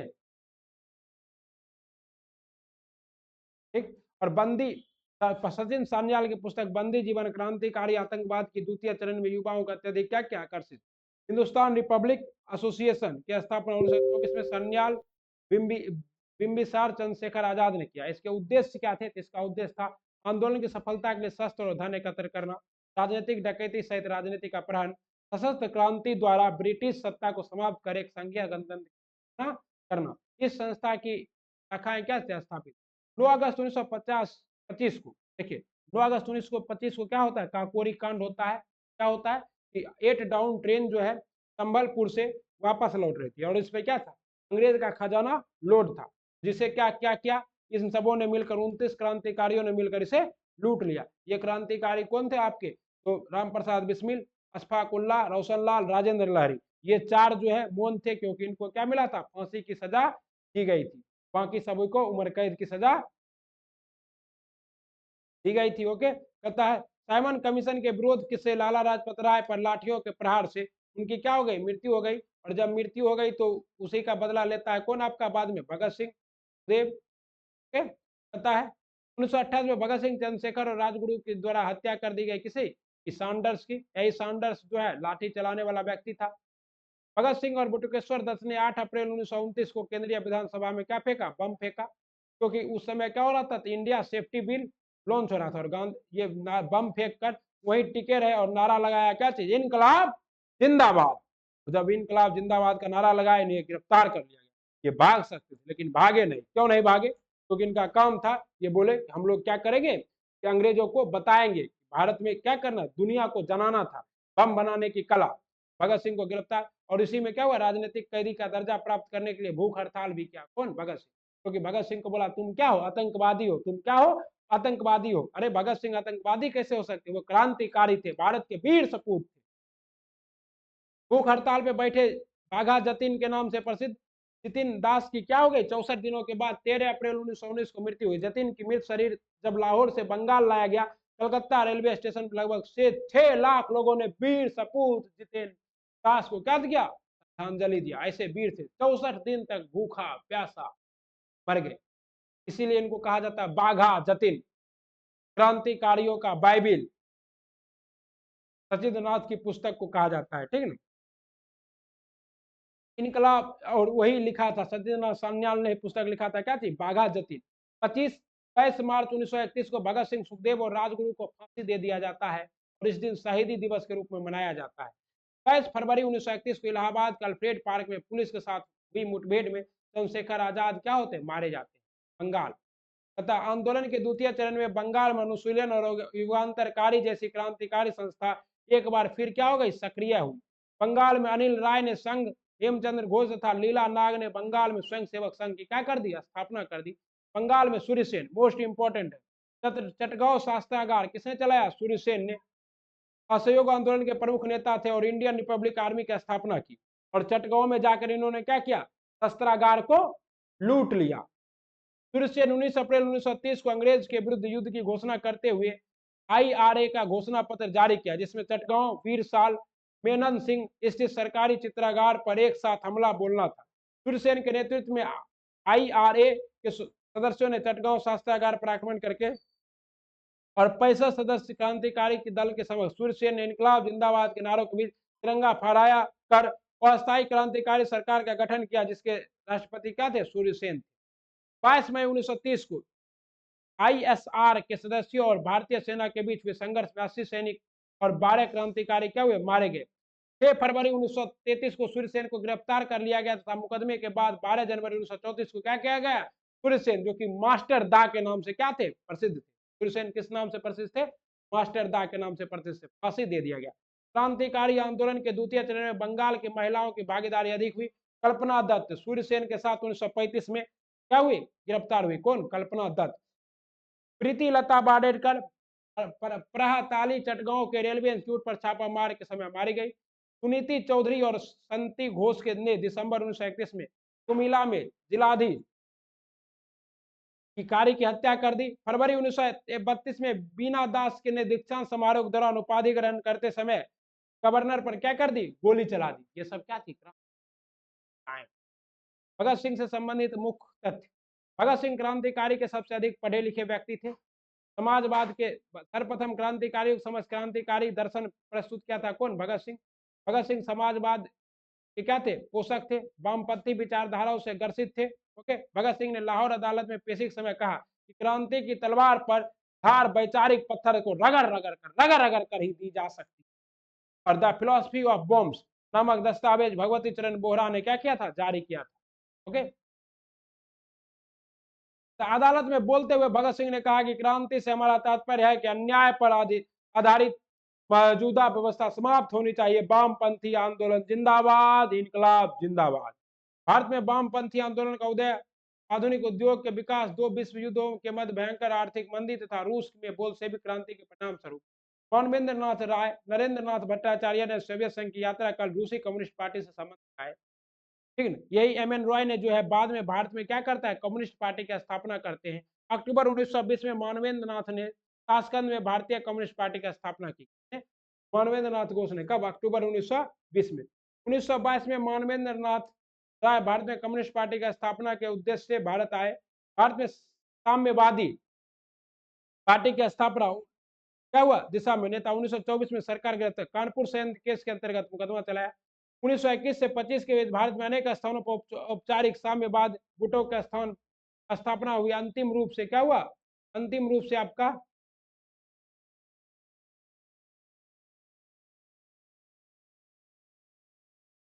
कानपुर संयंत्र केस आपको बता दिए थे। 1921 से 25 के बीच भारत में अनेक स्थानों पर क्या हुआ, साम्यवादी गुटों का स्थापना, और अंतिम रूप से 1 दिसंबर 1925 को भारत साम्यवादी दल का स्थापना हुई। 27 दिसंबर 1925 को कानपुर में सत्य भगत ने अखिल भारतीय साम्यवादी दल की स्थापना की। सत्य भगत ने कब, 27 दिसंबर 1925 को, याद रखिएगा। लेबर पार्टी भारत की पहली मजदूर पार्टी थी। इसकी स्थापना बंगाल में की गई। 1927-28 में के बीच मजदूर किसान पार्टी ने भारत मजदूर के संघर्ष को उभारने में महत्वपूर्ण योगदान दिया। 1927 में पहली बार 1 मई को क्या मनाया गया, मजदूर दिवस मनाया गया। कब, 1927 में पहली बार 1 मई को मजदूर दिवस मनाया गया। और ये मजदूर दिवस मनाने का विचार कहां से आया था, तो कार्ल मार्क्स के द्वारा आया था, और रूस में मनाया गया था मजदूर दिवस पहली बार। सेफ्टी बिल कानून बनाने के लिए 1929 में लगभग 31 साम्यवादी नेताओं को गिरफ्तार कर क्या किया, जेल में डाला गया था। ठीक, और इस पर मेरठ संयंत्र केस के मुकदमे के अंतर्गत चलाया गया। इस मुकदमे के अंतर्गत 3 ब्रिटिश नागरिक फिलिप सोरेट, बेन वेंडले और लेस्टर हेस्टिंग भी शामिल था। मेरठ संयंत्र में फंसे अभियुक्तों को बचाने के लिए राष्ट्रवादी नेता जवाहरलाल नेहरू, एम.ए. अंसारी, कैलाशनाथ कटाजू, एम.सी. छागला आदि क्या किए थे, पैरवी किए थे। ये सब क्या थे, वकील थे। और 1929 में अंतिम चरण में भारतीय साम्यवादी ने अपने को राष्ट्रीय कांग्रेस से पृथक कर लिया तथा कांग्रेस की पूंजीपतियों की पार्टी घोषित किया। किसने, और सुभाष और जवाहरलाल नेहरू को पूंजीपतियों का एजेंट कहा। सुभाष और जवाहरलाल नेहरू को क्या कहा, पूंजीपतियों का एजेंट। 12 मार्च 1930 को गांधी जी के द्वारा क्या हुआ, फिर से सबने अवज्ञा आंदोलन स्टार्ट किया गया, और गांधी क्या हुए, फिर सक्रिय राजनीति में लौट आए।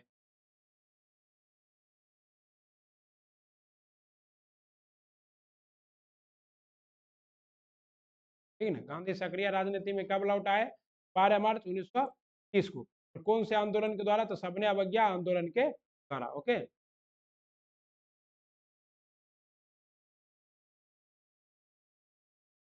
साम्यवादियों ने भारत में सशस्त्र क्रांति का उचित मार्ग समझाया, और आंदोलन जो है अहिंसक था। इसे कई स्थानों पर हिंसक रूप। साम्यवादियों को भारत में बढ़ रहे प्रभाव से चिंतित ब्रिटिश सरकार ने 1934 में भारतीय राष्ट्रीय दल पर प्रतिबंध लगा दिया। यह प्रतिबंध कब तक रहा, 1942 तक रहा। अक्टूबर 1934 में कांग्रेस साम्यवादी दल का गठन कांग्रेस ने किया। सुभाष चंद्र बोस और नेहरू के समर्थन से गठित कांग्रेस समाजवादी दल का मुख्य उद्देश्य कांग्रेस के भीतर ही रहकर कांग्रेस के समाजवादी मूल्यों के आबाद करना तथा इसकी बुनियादी नीतियों को क्या करना था, बचाए रखना। समाजवाद ही क्यों नामक पुस्तक किसने लिखा था, जेपी नारायण, जयप्रकाश नारायण तथा समाजवाद एवं राष्ट्रीय आंदोलन नामक पुस्तक आचार्य नरेंद्र देव के द्वारा लिखी गई। मोस्ट इंपॉर्टेंट है। समाजवादी क्यों पुस्तक कौन लिखे हैं? डॉक्टर जयप्रकाश नारायण। और समाजवाद एवं राष्ट्रीय आंदोलन नामक पुस्तक आचार्य नरेंद्र देव द्वारा लिखी गई। भारतीय बोल्शेविक दल की स्थापना 1939 में बंगाल में हुई। 1937 में मानवेंद्र नाथ राय ने लीग ऑफ रेडिकल कांग्रेसमैन तथा सोमेंद्र नाथ टैगोर ने क्रांतिकारी साम्य दल की स्थापना की। द्वितीय विश्व युद्ध शुरू होने पर भारतीय साम्यवादियों ने से लोक युद्ध की संज्ञा दी। 1946 में हुए नौसेना विद्रोह का साम्यवादियों ने क्या किया था? समर्थन किया। आइए आप पढ़ते हम लोग साइमन कमीशन। साइमन कमीशन का गठन कब किया गया? 1927 में। 1929 में भारत शासन अधिनियम में कहा गया था कि 10 वर्ष के बाद वैधानिक आयोग नियुक्ति की जाएगी, तो इस बात की जांच करेगा कि अधिकार अधिनियम व्यवहारता कहां तक सफल रहा। ब्रिटेन की कंजर्वेटिव सरकार ने 2 वर्ष पहले ही साइमन कमीशन की नियुक्ति कर दी। क्यों? क्योंकि 2 वर्ष बाद क्या था? चुनाव होने वाला था, तो उसमें साइमन कमीशन नहीं आता। इसलिए पता है, जिस समय साइमन कमीशन की नियुक्ति की गई उस समय भारत में समग्र राजनीतिक वातावरण क्रांतिकारी आतंकवादी गतिविधियों के कारण भयानक उत्तेजना में। सर जॉन साइमन की अध्यक्षता में गठित साइमन आयोग में कुल 7 सदस्य थे, क्योंकि इनके सभी सदस्य अंग्रेज के लिए थे, इसलिए इनको कांग्रेसियों ने क्या कहा? श्वेत कमीशन कहा। कुल कितने सदस्य थे? 7 सदस्य थे, 7। मुस्लिम लीग का एक गुट मोहम्मद शफी के नेतृत्व में जस्टिस पार्टी तथा यूनियनिस्ट पार्टी आदि ने क्या किया था? इसका समर्थन किया था। किसका? साइमन कमीशन का। जब आयोग बंबई पहुंचा तो इसका भयंकर विरोध हुआ और 3 फरवरी 1928 को साइमन कमीशन वापस जाओ का क्या लगा?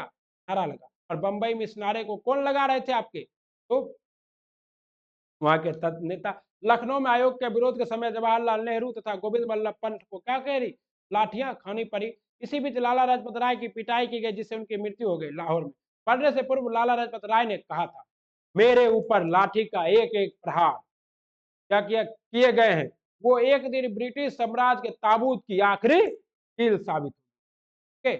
आयोग ने मई 1930 में रिपोर्ट प्रस्तुत कर दी, जिस पर लंदन में आयोजित होने वाली गोलमेज मई 1930 में जो है आयोग ने विरोध के बावजूद भी क्या करता है? रिपोर्ट प्रस्तुत कर देता है।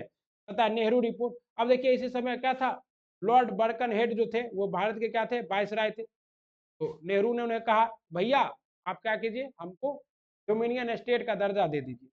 तो बर्कन हेड बोले ठीक है, जाओ लिख के लाओ एक कॉमन मिनिमम प्रोग्राम, सबका दस्तखत होना चाहिए।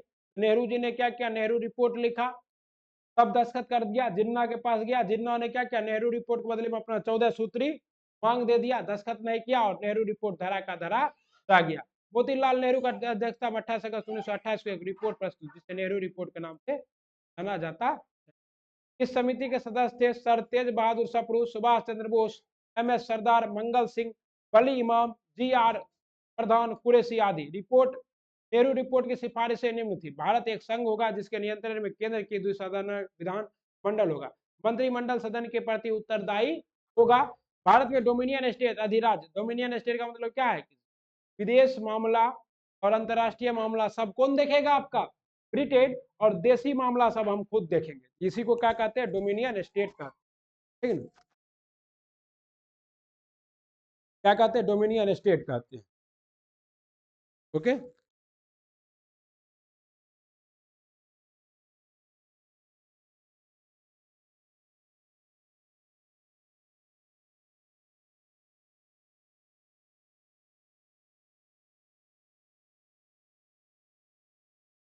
कहता है संप्रदाय के आधार पर पृथक निर्वाचन मंडल की मांग स्वीकार कर दी गई। नागरिकता को परिभाषित करते हुए मूल अधिकारों का प्रतिवेदन किया गया। जिन्ना का 14 सूत्री फार्मूला, जिन्ना ने कितना सूत्री फार्मूला दे दिया? 14 सूत्री फार्मूला। और क्यों दिया? तो जिन्ना ने कहा हम इसको नहीं मानेंगे, आप जो दिए हैं तो क्या कीजिए? 14 सूत्री मांग को जोड़ा। जिन्ना की 14 सूत्री मांग थी, राज्य की सभी सेवाओं में मुसलमानों के लिए पदों में क्या हो? आरक्षण हो, और मुसलमानों के लिए पृथक निर्वाचन की सुविधा। केंद्रीय तथा प्रांतीय मंत्रिमंडल में मुसलमानों के लिए 1/3 प्रतिनिधि मुस्लिम बहुमत वाले पुनर्गठन होना चाहिए। ये सब किसका? अब है आपका लाहौर अधिवेशन, जो कि क्या है? मोस्ट इंपॉर्टेंट है। कांग्रेस के लाहौर अधिवेशन की अध्यक्षता युवा नेता कौन कर रहे थे? जवाहरलाल नेहरू। कांग्रेस ने लाहौर अधिवेशन में ऐतिहासिक प्रस्ताव पास किए जो निम्न थे। नेहरू रिपोर्ट, नेहरू समिति की रिपोर्ट को निरस्त कर दिया गया। कांग्रेस पूर्ण स्वराज के लिए संघर्ष करेगी। ठीक है ना? इसके लिए संघर्ष करेगी पूर्ण स्वराज के लिए। अभी तक जो था कांग्रेस का, जो था क्या था आपका? अधिराज्य का दर्जा, डोमिनियन स्टेट का मांग था। पूर्ण स्वराज का ही दर्जा मांगा गया। कांग्रेस कार्य समिति द्वारा जो 2 जनवरी 1930 को, कब 2 जनवरी 1930 को बैठक में यह निर्णय लिया गया कि 26 जनवरी 1930 का दिन पूर्ण स्वराज दिवस के रूप में मनाया जाएगा। कैसे मनाया जाएगा?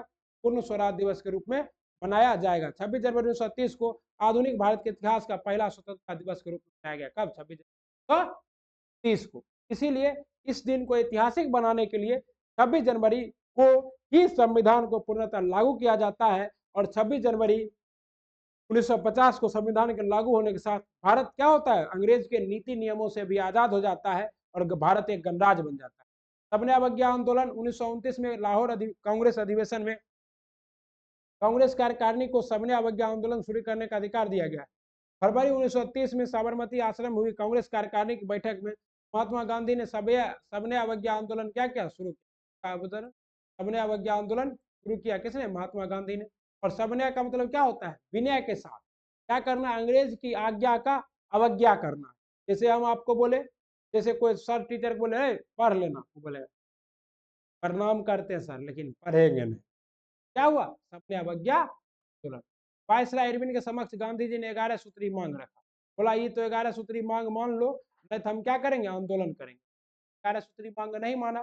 पूर्ण शराबबंदी, राजनीतिक कैदियों की रिहाई, सेना खर्च व सिविल सेवा में वेतन में 50% की कमी, भारतीयों को हथियार रखने का लाइसेंस, रुपया विनिमय दर और सीलिंग 4 फेंस के बराबर की मांग और लगान में 50% कटौती। ये सब क्या था? गांधी जी का। लेकिन लॉर्ड इरविन नहीं माना।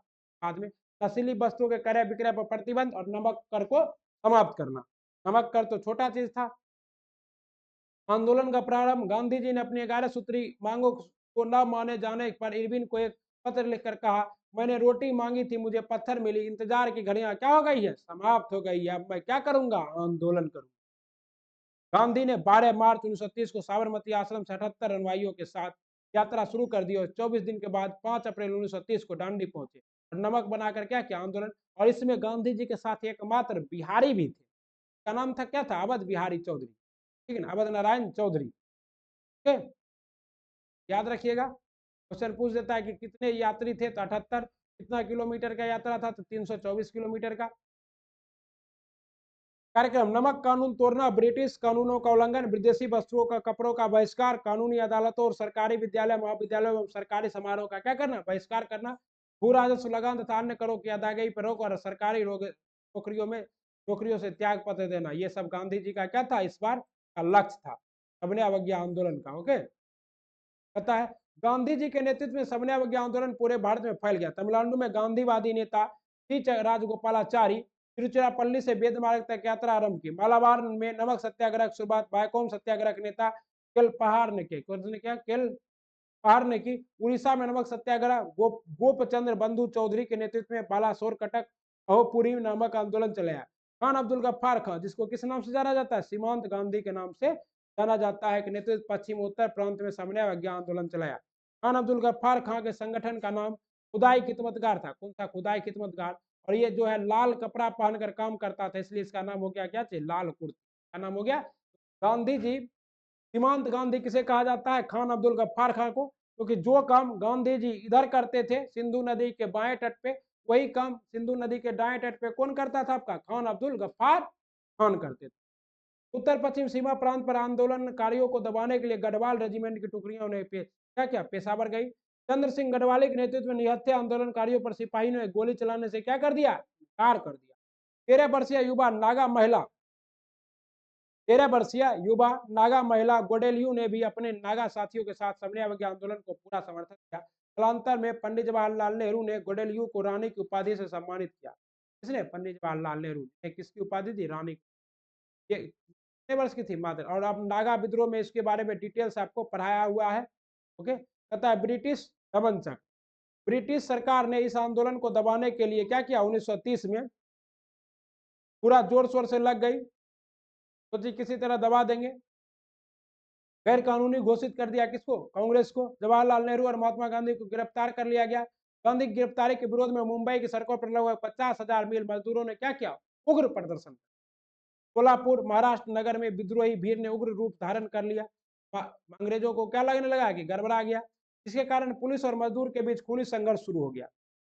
इन सब के बीच सरोजनी नायडू, इमाम साहेब और मणिलाल के नेतृत्व में लगभग 25,000 स्वयं सेवकों के धरासना नामक कारखाने पर धावा बोलने से पूर्व लोहे की मुठ वाली लाठियों से पीटा गया। किसको? अंग्रेजों को, भारतीयों को पीटा गया। धरासना नामक हमला किया सरोजिनी नायडू के नेतृत्व में, क्या किया? लूट लिया। क्या चीज? नमक। पत्रकार मिरल के अनुसार मैंने पिछले 18 वर्ष में धरासना जैसा भयानक दृश्य नहीं देखा। किसने? पत्रकार मिलर ने लिखा था, धरासना में जैसा पिटाई हुआ लोहे के कुंडे से, ऐसा रूप हम लोग पिछले 18 वर्षों में नहीं देखा। ये किसने कहा? पत्रकार मिलर ने। समन्वय अवज्ञा आंदोलन के दौरान कर न अदायगी आंदोलन शुरू हुआ। चौकीदारी कर न देने के लिए बिहार में आंदोलन चलाया गया। और यहाँ बिहार में कौन सा आंदोलन होता है? लोटा आंदोलन और नंगा आंदोलन भी होता है। मुजफ्फरपुर जेल में होता है लोटा आंदोलन, क्योंकि यहाँ के लोगों को क्या था कि पीतल का लोटा मिलता था, अब मट्टी का लोटा मिलने लगा तो लोगों ने विद्रोह कर दिया। और नंगा छपरा के जेल में विदेशी वस्त्रों के बहिष्कार के लिए जेल वासियों ने नंगा विद्रोह कर दिया। सब जेल का जितना भी कैदी था नंगे घूमता था। ये सब बिहार में हो सकता है क्या? गुजरात के खेरा, सूरत तथा बारदोली तहसील में कर न अदायगी का आंदोलन चलाया गया। इसी समय मध्य प्रांत, महाराष्ट्र और कर्नाटक में कड़े वन नियमों के विरुद्ध वन सत्याग्रह चलाया गया। असम के छात्रों ने कनिंगम सर्कुलर के विरोध में आंदोलन किया। सबने अवज्ञा आंदोलन के समय ही बच्चों को बानर सेना तथा लड़कियों की मांद्री सेना का गठन किसने किया था? गांधी जी ने। लड़कों का कौन? बानर सेना, लड़का बानर होता ही है, और लड़कियों के लिए मंजरी सेना का गठन किया। गांधी इरविन समझौता कब हुआ? 5 मार्च 1931 को। 5 मार्च। और क्यों हुआ 5 मार्च 1931 को? क्योंकि 5 मार्च 1931 को ही गांधी जी को बुलाया गया इरविन में, और वायसराय भवन में जाने वाले पहले व्यक्ति कौन थे? गांधी। गए और वहां इरविन से मिले। बोले पहले ये न कहे थे कि 11 सूत्री मांग मान लो। बोला आपका सब मांग मान लिए, आप जाइए कहाँ? लंदन, और वहां गोलमेज सम्मेलन में भाग लीजिए, क्योंकि वहां से हमारे ऊपर दबाव आ रहा है। गांधी काहे ना रहा है? जाइए। 1930 में सबने अवज्ञा आंदोलन के समय ही उत्तर पश्चिम सीमा प्रांत के कबायलियों ने गांधी जी को किसकी उपाधि दी थी? मलंग बाबा। मलंग बाबा की उपाधि गांधी को किसने दी? कबायलियों ने दी। अब कहता है गोलमेज सम्मेलन। कौन सा सम्मेलन? गोलमेज सम्मेलन। गोलमेज सम्मेलन का मतलब क्या है? गोलमेज होता था, और इस मेज पर कोई भी आदमी कैसे भी बैठेगा तो क्या होगा? सब एक दूसरे के सामने ही रहेंगे गोलमेज पर। तो इस वजह से इसको क्या कहता है? गोलमेज सम्मेलन। और ये क्यों स्टार्ट किया गया था? तो भारतीयों के समस्या को सुनने का एक क्या था? प्रस्ताव, प्रावधान। 12 नवंबर 1930 को 13 जनवरी 1931 तक प्रथम गोलमेज सम्मेलन आयोजित किया गया। गोलमेज सम्मेलन में पहली बार भारतीयों को ब्रिटिश शासक द्वारा बराबरी का दर्जा दिया गया। जॉर्ज पंचम ने सम्मेलन का क्या किया था? उद्घाटन। कौन किया था उद्घाटन? जॉर्ज पंचम। इसकी अध्यक्षता प्रधानमंत्री रेमजे मैकडोनाल्ड ने की। रेमजे मैकडोनाल्ड ने की। शॉर्ट नोट बनाइए फटाफट। क्या कीजिए आप लोग? ये सब जो चीज है शॉर्ट नोट बनाइए, शॉर्ट नोट बनाइए फटाफट। बैठ के करना क्या है आप लोग भी? क्या कीजिए? एकदम शॉर्ट नोट बनाइए। इसकी अध्यक्षता प्रधानमंत्री रेनाल्ड ने। क्या है? सम्मेलन में हिस्सा लेने वाले प्रमुख नेता कौन थे? तो मोहम्मद अली मोहम्मद, सफी, तेज बहादुर सप्रू, श्रीनिवास शास्त्री, आगा खां पर फजलुल हक थे। गांधी इरविन पैक्ट 1931 में हुआ 5 मार्च 1931 को। सरोजिनी नायडू इसको क्या कहते हैं? दो महात्मा की संज्ञा देती है। कांग्रेस सबने आंदोलन को समाप्त कर देगी तथा द्वितीय गोलमेज सम्मेलन में क्या करेगी? भाग लेगी। जिन राजनीतिक बंदियों के विरुद्ध हिंसा का आरोप नहीं था उनको मुक्त करेगी। विदेशी कपड़े और शराब की दुकानें पर पूर्ण शांतिपूर्ण धरना देने का क्या होगा? अधिकार होगा। तथा इस समझौते से राजगुरु भगत सिंह और सुखदेव की सजा के बारे में कोई विचार नहीं किया गया। इसीलिए गांधी जी को कहा भी जाता है कि अगर गांधी जी चाहते भगत सिंह, सुखदेव और राजगुरु को फांसी से बचा लेते, लेकिन ये गांधी जी के असूलों के क्या क्या होता है? खिलाफ होता है। क्योंकि गांधी जी का असूल क्या है? हिंसा नहीं करना। अगर ये तीनों सिर्फ हिंसा नहीं किए रहते तो इन तीनों को बचाया जा सकता, लेकिन हिंसा की वजह से इनका बात नहीं किया। जवाहरलाल नेहरू ने कहा भी था कि हम लोग क्या कर रहे हैं? गोलमेज सम्मेलन, या जो गोलमेज सम्मेलन में भाग ले रहे हैं वो हम लोग भगत सिंह के साहस पे चढ़ के जा रहे हैं, भगत सिंह के शब्द से होकर जा रहे हैं। दूसरा गोलमेज सम्मेलन कब हुआ? 7 सितंबर 1931 हुआ। इसमें कांग्रेस के एकमात्र प्रतिनिधित्व के रूप में गांधी जी एसएस राजपुताना नामक जहाज से कहाँ गए? लंदन गए। दक्षिणपंथी नेता विंस्टन चर्चिल ने ब्रिटिश सरकार की आलोचना में कहा, ब्रिटेन सरकार देशद्रोही फकीर। तो गांधी को इसने कहा विंस्टन चर्चिल ने देशद्रोही फकीर को बराबर का दर्जा देकर बात कही। द्वितीय गोलमेज सम्मेलन में भीमराव अंबेडकर ने दलितों के लिए पृथक आरक्षण की मांग कर दी। इस वजह से गांधी जी ने इसे अस्वीकार कर दिया। यह पूरी तरह से क्या हो गया? असफल। कहता है सांप्रदायिक पंचांग व पूना पैक्ट।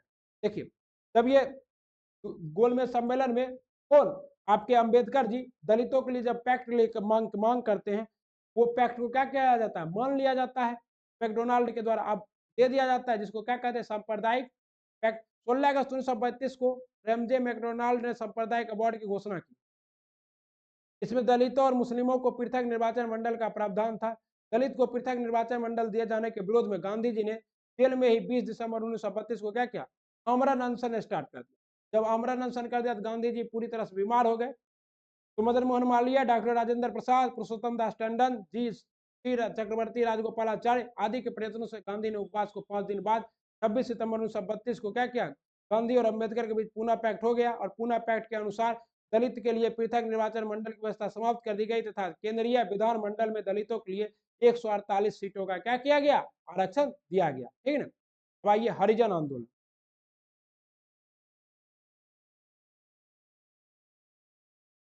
कहता हरिजन आंदोलन, गांधी जी ने हरिजन सेवक संघ की स्थापना की।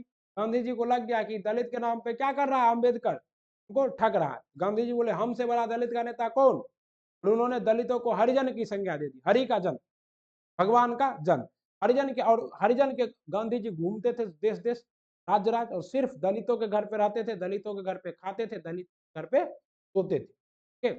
गांधी जी ने हरिजन सेवक संघ की स्थापना की। पूना पैक्ट के बाद गांधी जी की रुचि और प्रसिद्धता विरोधी आंदोलन के प्रति अधिक हो गई। 8 मई 1931 को गांधी ने अछूतों के प्रति हिंदुओं के व्यवहार पर पश्चाताप हेतु उपवास आंदोलन शुरू किया। सितंबर 1932 में गांधी जी ने हरिजन कल्याण हेतु अखिल भारतीय छुआछूत विरोधी लीग की स्थापना कर दी। हरिजन नामक साप्ताहिक पत्रिका का भी प्रकाशन किया। किसने, हरिजन नामक साप्ताहिक पत्रिका किसकी है, गांधी की। गांधी की और पत्रिका थी आपका यंग इंडिया, भी किसकी पत्रिका थी, गांधी की। तो गांधी ने कहा था हिंसा को रोकने के लिए मैं क्या हूं, मरने के लिए भी तैयार हूं। और हरिजन यात्रा प्रारंभ की और इसमें लगभग 12,500 मील की यात्रा की। 15 जनवरी 1934 को गांधी ने बिहार में आए भूकंप पर कहा कि यह स्वर्ण हिंदुओं को पापों का क्या है, दैवी दंड है। इसने गांधी ने कहा यह स्वर्ण हिंदुओं का पापों का दैवी दंड है, मतलब पर जो दलित लोग हैं उसको अपने में मिलाने के लिए गांधी जी ने ऐसा बयान दे दिया। हिंदू यात्रा के दौरान गांधी जी की कई स्थानों पर काले झंडे दिखाए गए।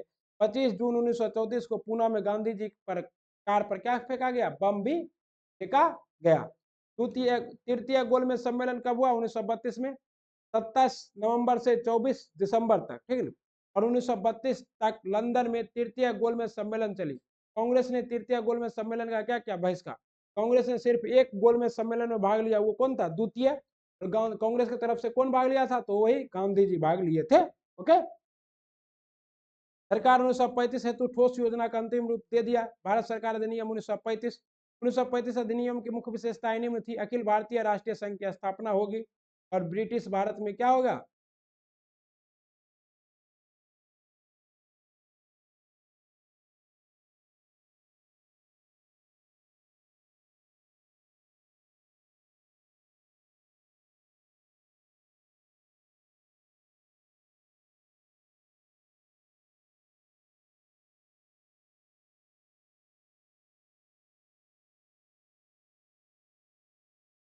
चलिए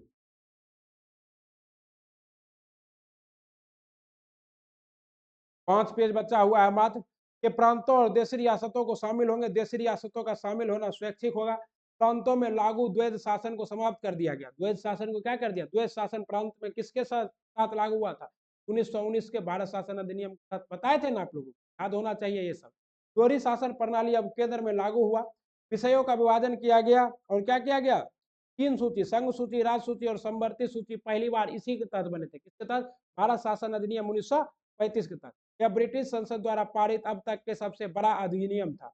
और क्या है इसमें, 331 धारा और 19 परिशिष्ट थी। 1935 के अधिनियम को पंडित जवाहरलाल नेहरू ने इंजन रहित मशीन की संज्ञा दी। कैसी संज्ञा दी, इंजन रहित मशीन की संज्ञा दी। चित्रा में पूर्णतः सरा हुआ मूल रूप से पुराना और बिल्कुल अस्वीकृत। जिन्ना ने कहा था तो पूर्णतः सरा हुआ, और श्री राजगोपालाचार्य ने इसे द्वैध शासन से भी बुरा कहा। प्रांतीय चुनाव कब हुआ, 1937 में। जनवरी 1937 में हुए प्रांतीय विधानमंडल के चुनाव में अपने प्रतिद्वंदी दलों का सफाया करते हुए कांग्रेस कितने प्रांतों में, 5 प्रांतों में क्या बनाती है सरकार। कौन कौन सा प्रांत, मद्रास, संयुक्त प्रांत, मध्य प्रांत और बिहार तथा उड़ीसा में पूर्ण बहुमत प्राप्त किया। कांग्रेस बंबई, असम और उत्तर पश्चिम सीमा प्रांत में सबसे बड़े दल के रूप में उभरी। इस तरह से कांग्रेस का कितने क्षेत्र में हो गया? 8 राज्यों में सरकार हो गई। और पंजाब और बंगाल में, सिंध में कांग्रेस को बहुमत से वंचित रह गई। जुलाई 1937 में कांग्रेस मद्रास, संयुक्त प्रांत और मध्य प्रांत, बिहार, बंबई, उड़ीसा समेत कुल 6 प्रांतों में क्या की? अपनी सरकार। कितने प्रांतों में? 6 प्रांतों में कांग्रेस ने अपनी सरकार गठित कर ली। पंजाब में मुस्लिम लीग और यूनियनिस्ट पार्टी ने संयुक्त सरकार बनाई। कहाँ? पंजाब में यूनियनिस्ट मुस्लिम लीग और यूनियनिस्ट पार्टी ने, और बंगाल में कृषक प्रजा पार्टी और मुस्लिम लीग। तो मुस्लिम लीग का 2 जगह सरकार बना, एक पंजाब और दूसरा बंगाल। बाकी 6 जगह किसका बना? कांग्रेस का बना। आइए, मोस्ट इंपॉर्टेंट है कांग्रेस का त्रिपुरी संकट, क्योंकि त्रिपुरी में कांग्रेस के अध्यक्ष को निर्वाचित होते हैं आपके सुभाष चंद्र बोस, कांग्रेस समर्थित उम्मीदवार पट्टाभी सीतारमैया को हराकर, ठीक है। और राष्ट्रीय योजना समिति का गठन किया गया। 1939 में सुभाष चंद्र बोस दूसरी बार त्रिपुरी अधिवेशन में अध्यक्ष बने। इन्हें गांधी की पसंदीदा उम्मीदवार पट्टाभी सीतारमैया को क्या किया? हरा दिया। मतलब सुभाष चंद्र बोस क्या हो गए थे? लोकप्रिय नेता हो गए, तब ना। विवाद के चलते सुभाष चंद्र बोस ने अप्रैल 1939 में कांग्रेस का अध्यक्ष पद से इस्तीफा दे दिया। राजेंद्र प्रसाद को सुभाष चंद्र बोस के बीच, राजेंद्र प्रसाद मोस्ट इंपॉर्टेंट है, सुभाष चंद्र बोस के त्याग पत्र देने के बाद किसको अध्यक्ष बनाया गया था? तो राजेंद्र प्रसाद जी, ठीक है। 3 मई 1939 को सुभाष चंद्र बोस ने फॉरवर्ड ब्लॉक की स्थापना की। इसी के साथ सुभाष चंद्र बोस को सभी पदों से 3 वर्षों के लिए निकाल दिया गया। उसके बाद तो सुभाष चंद्र बोस को कोई फर्क नहीं पड़ा। उसके बाद सुभाष चंद्र बोस कहाँ चल दिए? एकदम वेश बदलकर अफगानिस्तान के रास्ते मास्को, मास्को से जर्मनी, जर्मनी से सिंगापुर, सिंगापुर से भारत भी आए थे। म्यांमार देशी रियासतों से जुड़ा था। भारत में लगभग 562 देशी रियासतें थी। इन रियासतों में सबसे बड़ा रियासत क्या था? हैदराबाद, जो कि भारत में शामिल होना नहीं चाहता था। इस ऑपरेशन के तहत, ऑपरेशन पोलो के तहत इसे क्या किया गया था? शामिल किया गया था। ओके। सबसे छोटी रियासत थी बिलवाड़ी रियासत। जवाहरलाल नेहरू ने लाहौर अधिवेशन के समय कहा, भारतीय रियासतें शेष भारत से अलग नहीं रह सकती। द्वितीय विश्व युद्ध के दौरान राष्ट्रीय आंदोलन, ये देखते हैं। पता है द्वितीय विश्व युद्ध कब स्टार्ट हुआ? तो द्वितीय विश्व युद्ध कब स्टार्ट हुआ? तो 3 दिसंबर 1939 को स्टार्ट हुआ। ओके। और जब स्टार्ट हुआ तो भारतीयों ने से क्या देखा? एक मौका के रूप में देखा। सोचा जब युद्ध हो ही रहा है, एक काम करते हैं, इस युद्ध के समय हम लोग भी अंग्रेज के खिलाफ क्या करते हैं? युद्ध छेड़ देते हैं। और कांग्रेस ने युद्ध के समर्थन करने के बदले भारत को स्वतंत्र राष्ट्र घोषित करने को कहा। इस स्थिति में सुभाष चंद्र बोस ने भारतीय स्वतंत्रता प्राप्ति के लिए दुर्लभ अवसर माना, जबकि गांधी और नेहरू अहिंसा के रास्ते पर थे और कहा कि भारत को ब्रिटेन की बर्बादी की कीमत पर स्वतंत्रता नहीं चाहिए। मतलब हम लोग वही नैतिक जमीर जग गया और क्या कहा? हम लोग ब्रिटेन को बर्बाद कर कर आजादी नहीं चाहते। अरे भैया, वो हम लोग को बर्बाद कर दिया, हम उसको बर्बाद न करें, करना है। 22 जून 1941 को जर्मनी द्वारा सोवियत रूस पर आक्रमण कर देने से भारतीय साम्यवादी दल का अगस्त प्रस्ताव 1940। अगस्त प्रस्ताव क्या था? वही प्रस्ताव था, भैया युद्ध चल रहा है, तुम लोग हमको साथ दो और हम जब आजाद हो जाएंगे तो तुमको क्या करेंगे? आजाद करेंगे। तो क्या लगता है आपको, भारतीय मानेगा? भारतीय समझदार था, समझ गया कि पहला विश्व युद्ध में भी ऐसा ही किया। ऐसा ही करने के बाद क्या हुआ? वो जो है आजाद किया नहीं, इसलिए एकदम पूरा मन बना लिया कि अब नहीं करेंगे। मार्च 1940 में कांग्रेस रामगढ़ में आयोजित वार्षिक अधिवेशन में एक प्रस्ताव पारित कर सरकार ने कहा कि यदि वह केंद्र में एक अंतरिम सरकार गठित करे तो कांग्रेस द्वितीय विश्व युद्ध में सरकार का सहयोग कर सकती है। कांग्रेस के प्रस्ताव के जवाब में तत्कालीन वायसराय लॉर्ड लेनिथिगो ने 8 अगस्त 1940 को अगस्त प्रस्ताव प्रस्तुत किया। युद्ध के बाद भारत को डोमिनियन स्टेट मिलेगा। भारत बोला अब डोमिनियन स्टेट का कोई उचित ही नहीं, अब हमको क्या चाहिए? पूर्ण स्वराज। डोमिनियन स्टेट गया तेल लेने। और युद्ध के बाद प्रतिनिधि मूलक संविधान निर्माती संस्था गठन करेगा। प्रतिनिधि नहीं, आप पूर्ण संविधान सभा होना चाहिए। वायसराय की कारखानी परिषद में शीघ्र भारतीयों की संख्या में वृद्धि की जाएगी। बोला कुछ हो नहीं चाहिए, दरवाजा पर जंग लगा हुआ कील है, बेकार है, पोस्ट डेटेड चेक है, ले जाओ हटा। मुस्लिम लीग की पाकिस्तान की मांग, सर्वप्रथम मुस्लिम लीग ने प्रथम देश का विचार इकबाल ने दिया और पंपलेट छपवाया। उसने पाकिस्तान के 5 जो प्रांत है सभी को मिलाकर पाकिस्तान बनाया, जो कि 1935 में कैम्ब्रिज यूनिवर्सिटी का छात्र था चौधरी अहमद, पाकिस्तान की परिकल्पना कर दिया। पाकिस्तान शब्द जो है ये पंजाब, अफगानिस्तान, प्रांत, कश्मीर, सिंध और बलूचिस्तान, PAKSTAN, पाकिस्तान। तो पंजाब, अफगानिस्तान, उसके बाद क्या है आपका? कश्मीर, सिंध और बलूचिस्तान से जुड़कर बना था क्या चीज? पाकिस्तान। ओके। उतवा जैसा तो देश है गधा, रोटी दाल पुरता न है, आतंकवाद का फैक्ट्री है, पंचर बनाते बनाते वहां का लोग परेशान है। और उसको क्या चाहिए था? भारत। अगर अभी भारत के साथ पाकिस्तान रहता, हम लोग मध्य एशिया से डायरेक्ट जुड़े रहते, भारत अभी विश्व शक्ति होता। वैसे तो हम लोग ऐसे भी विश्व शक्ति है, कौन टकराएगा? 142 करोड़ निपटा लेंगे सब। क्या कम कीजिए, हम दो हमारे एक, शेर के बच्चे एक ही अच्छे। क्या 1937 के चुनाव में लीग के पराजय के बाद जिन्ना ने द्विराज्य सिद्धांत को राजनीतिक आधार बनाया और कहा कि हम ना तो अंग्रेज और ना ही गांधी को मुसलमान पर शासन करने देंगे, हम स्वतंत्र होना चाहते हैं। प्रथम पाकिस्तान को औपचारिक मांग का प्रस्ताव 22 से 23 मार्च 1940 को लाहौर अधिवेशन में दिया गया, लेकिन प्रस्ताव में पाकिस्तान शब्द का जिक्र नहीं था। इस अधिवेशन की अध्यक्षता किसने की? जिन्ना। 1942 के कृषि मिशन में पाकिस्तान राज्य की अवधारणा को आंशिक रूप से मान्यता दे दी गई। अब कहता है व्यक्तिगत सत्याग्रह। अगस्त प्रस्ताव के विरोध में गांधी जी ने व्यक्तिगत सत्याग्रह का भाव दिया, कहा कि अब हम लोग क्या करेंगे, अपना अपना राज्य में, अपना अपना देश राज्य में क्या करेंगे, अंग्रेज अधिकारियों के सामने जाकर व्यक्तिगत सत्याग्रह करेंगे। अगस्त प्रस्ताव को पूरी तरह अस्वीकार करते हुए कांग्रेस ने व्यक्तिगत सत्याग्रह गांधी के नेतृत्व शुरू करने का निर्णय लिया। पहले सत्याग्रह किसे बनाया गया? 17 अक्टूबर 1940 को विनोबा भावे को। दूसरे सत्याग्रही के रूप में किसे नामित किया गया? आपका जवाहरलाल नेहरू को। तृतीय सत्याग्रह के रूप में किसे नामित किया गया? परमदत्त। क्वेश्चन आ चुका है तृतीय सत्याग्रह तक। ओके, अब कहता है कृषि प्रस्ताव 1942।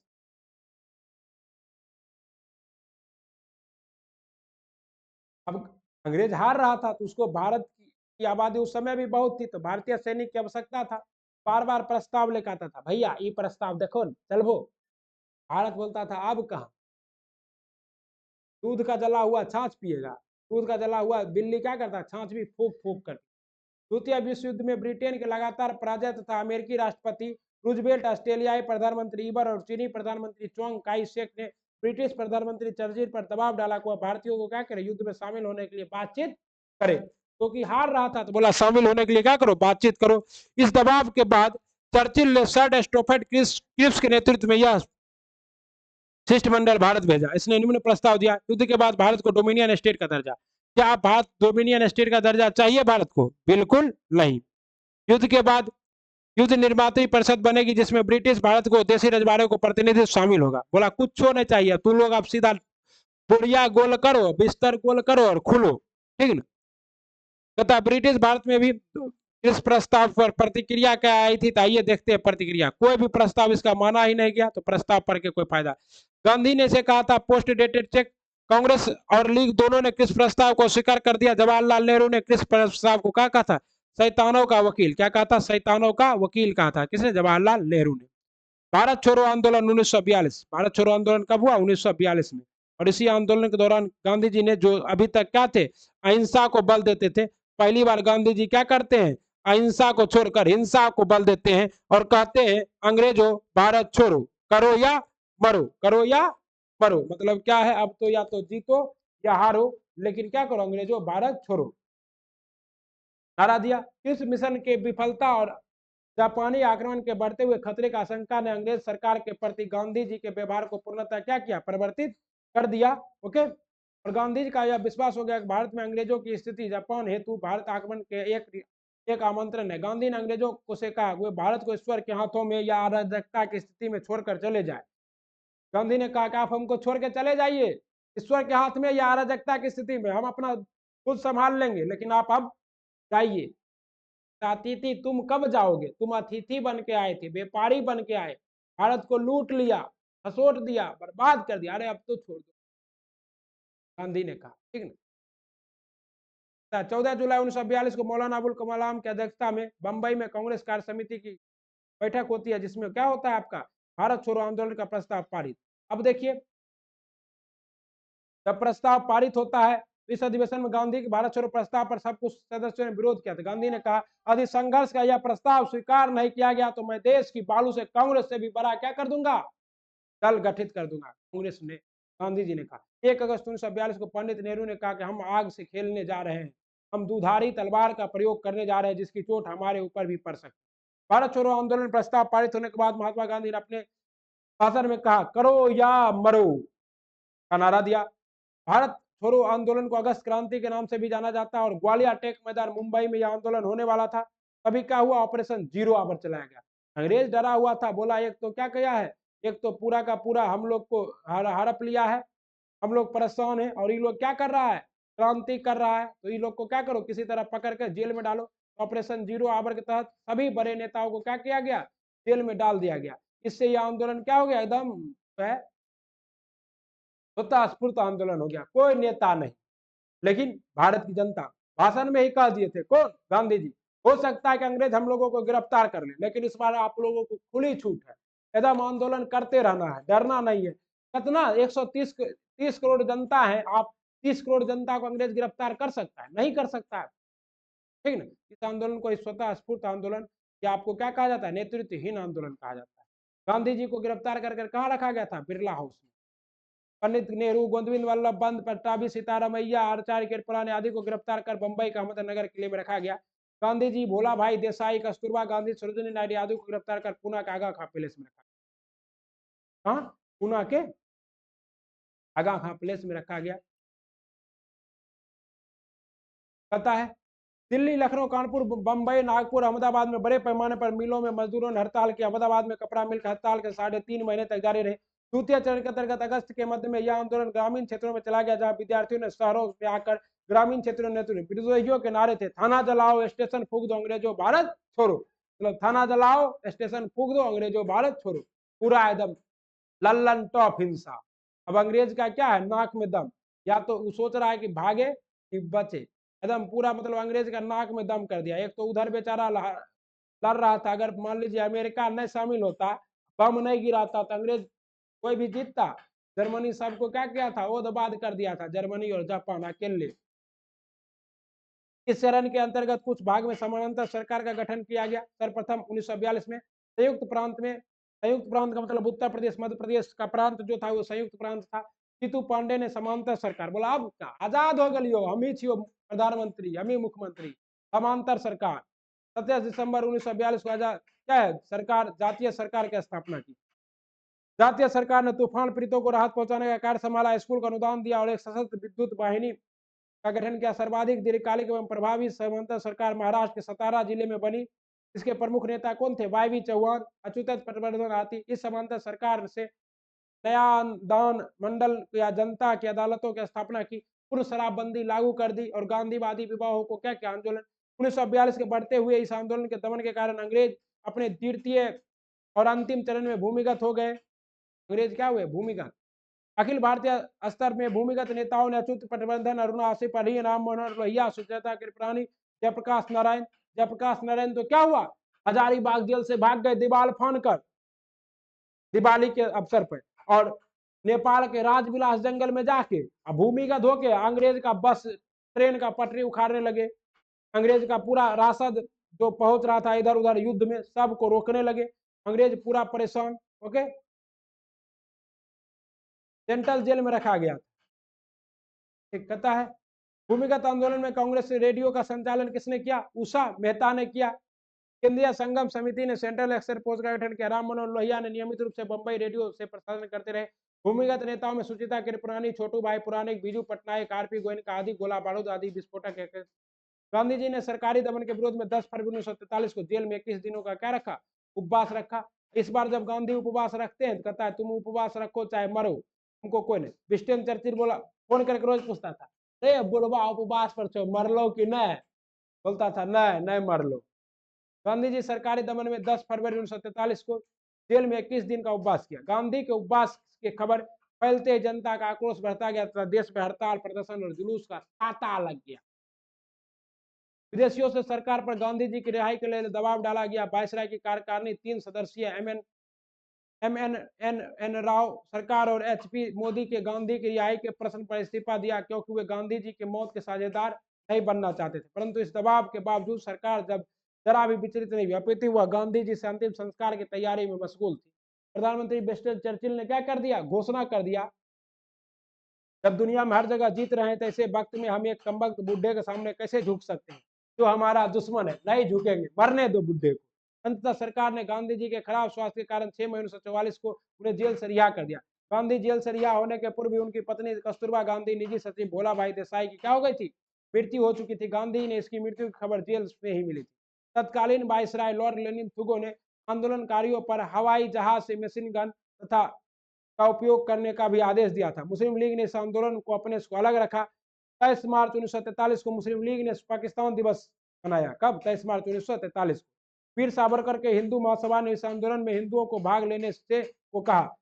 अंबेडकर के नेतृत्व वाली पार्टी ने यह कहकर कि कानून और व्यवस्था को कमजोर करना पागलपन है जब दुश्मन हमारे सीमा पर इसका विरोध कर रहा है। सुभाष चंद्र बोस और आजाद हिंद फौज, मोस्ट इंपॉर्टेंट, सुभाष चंद्र बोस और आजाद हिंद।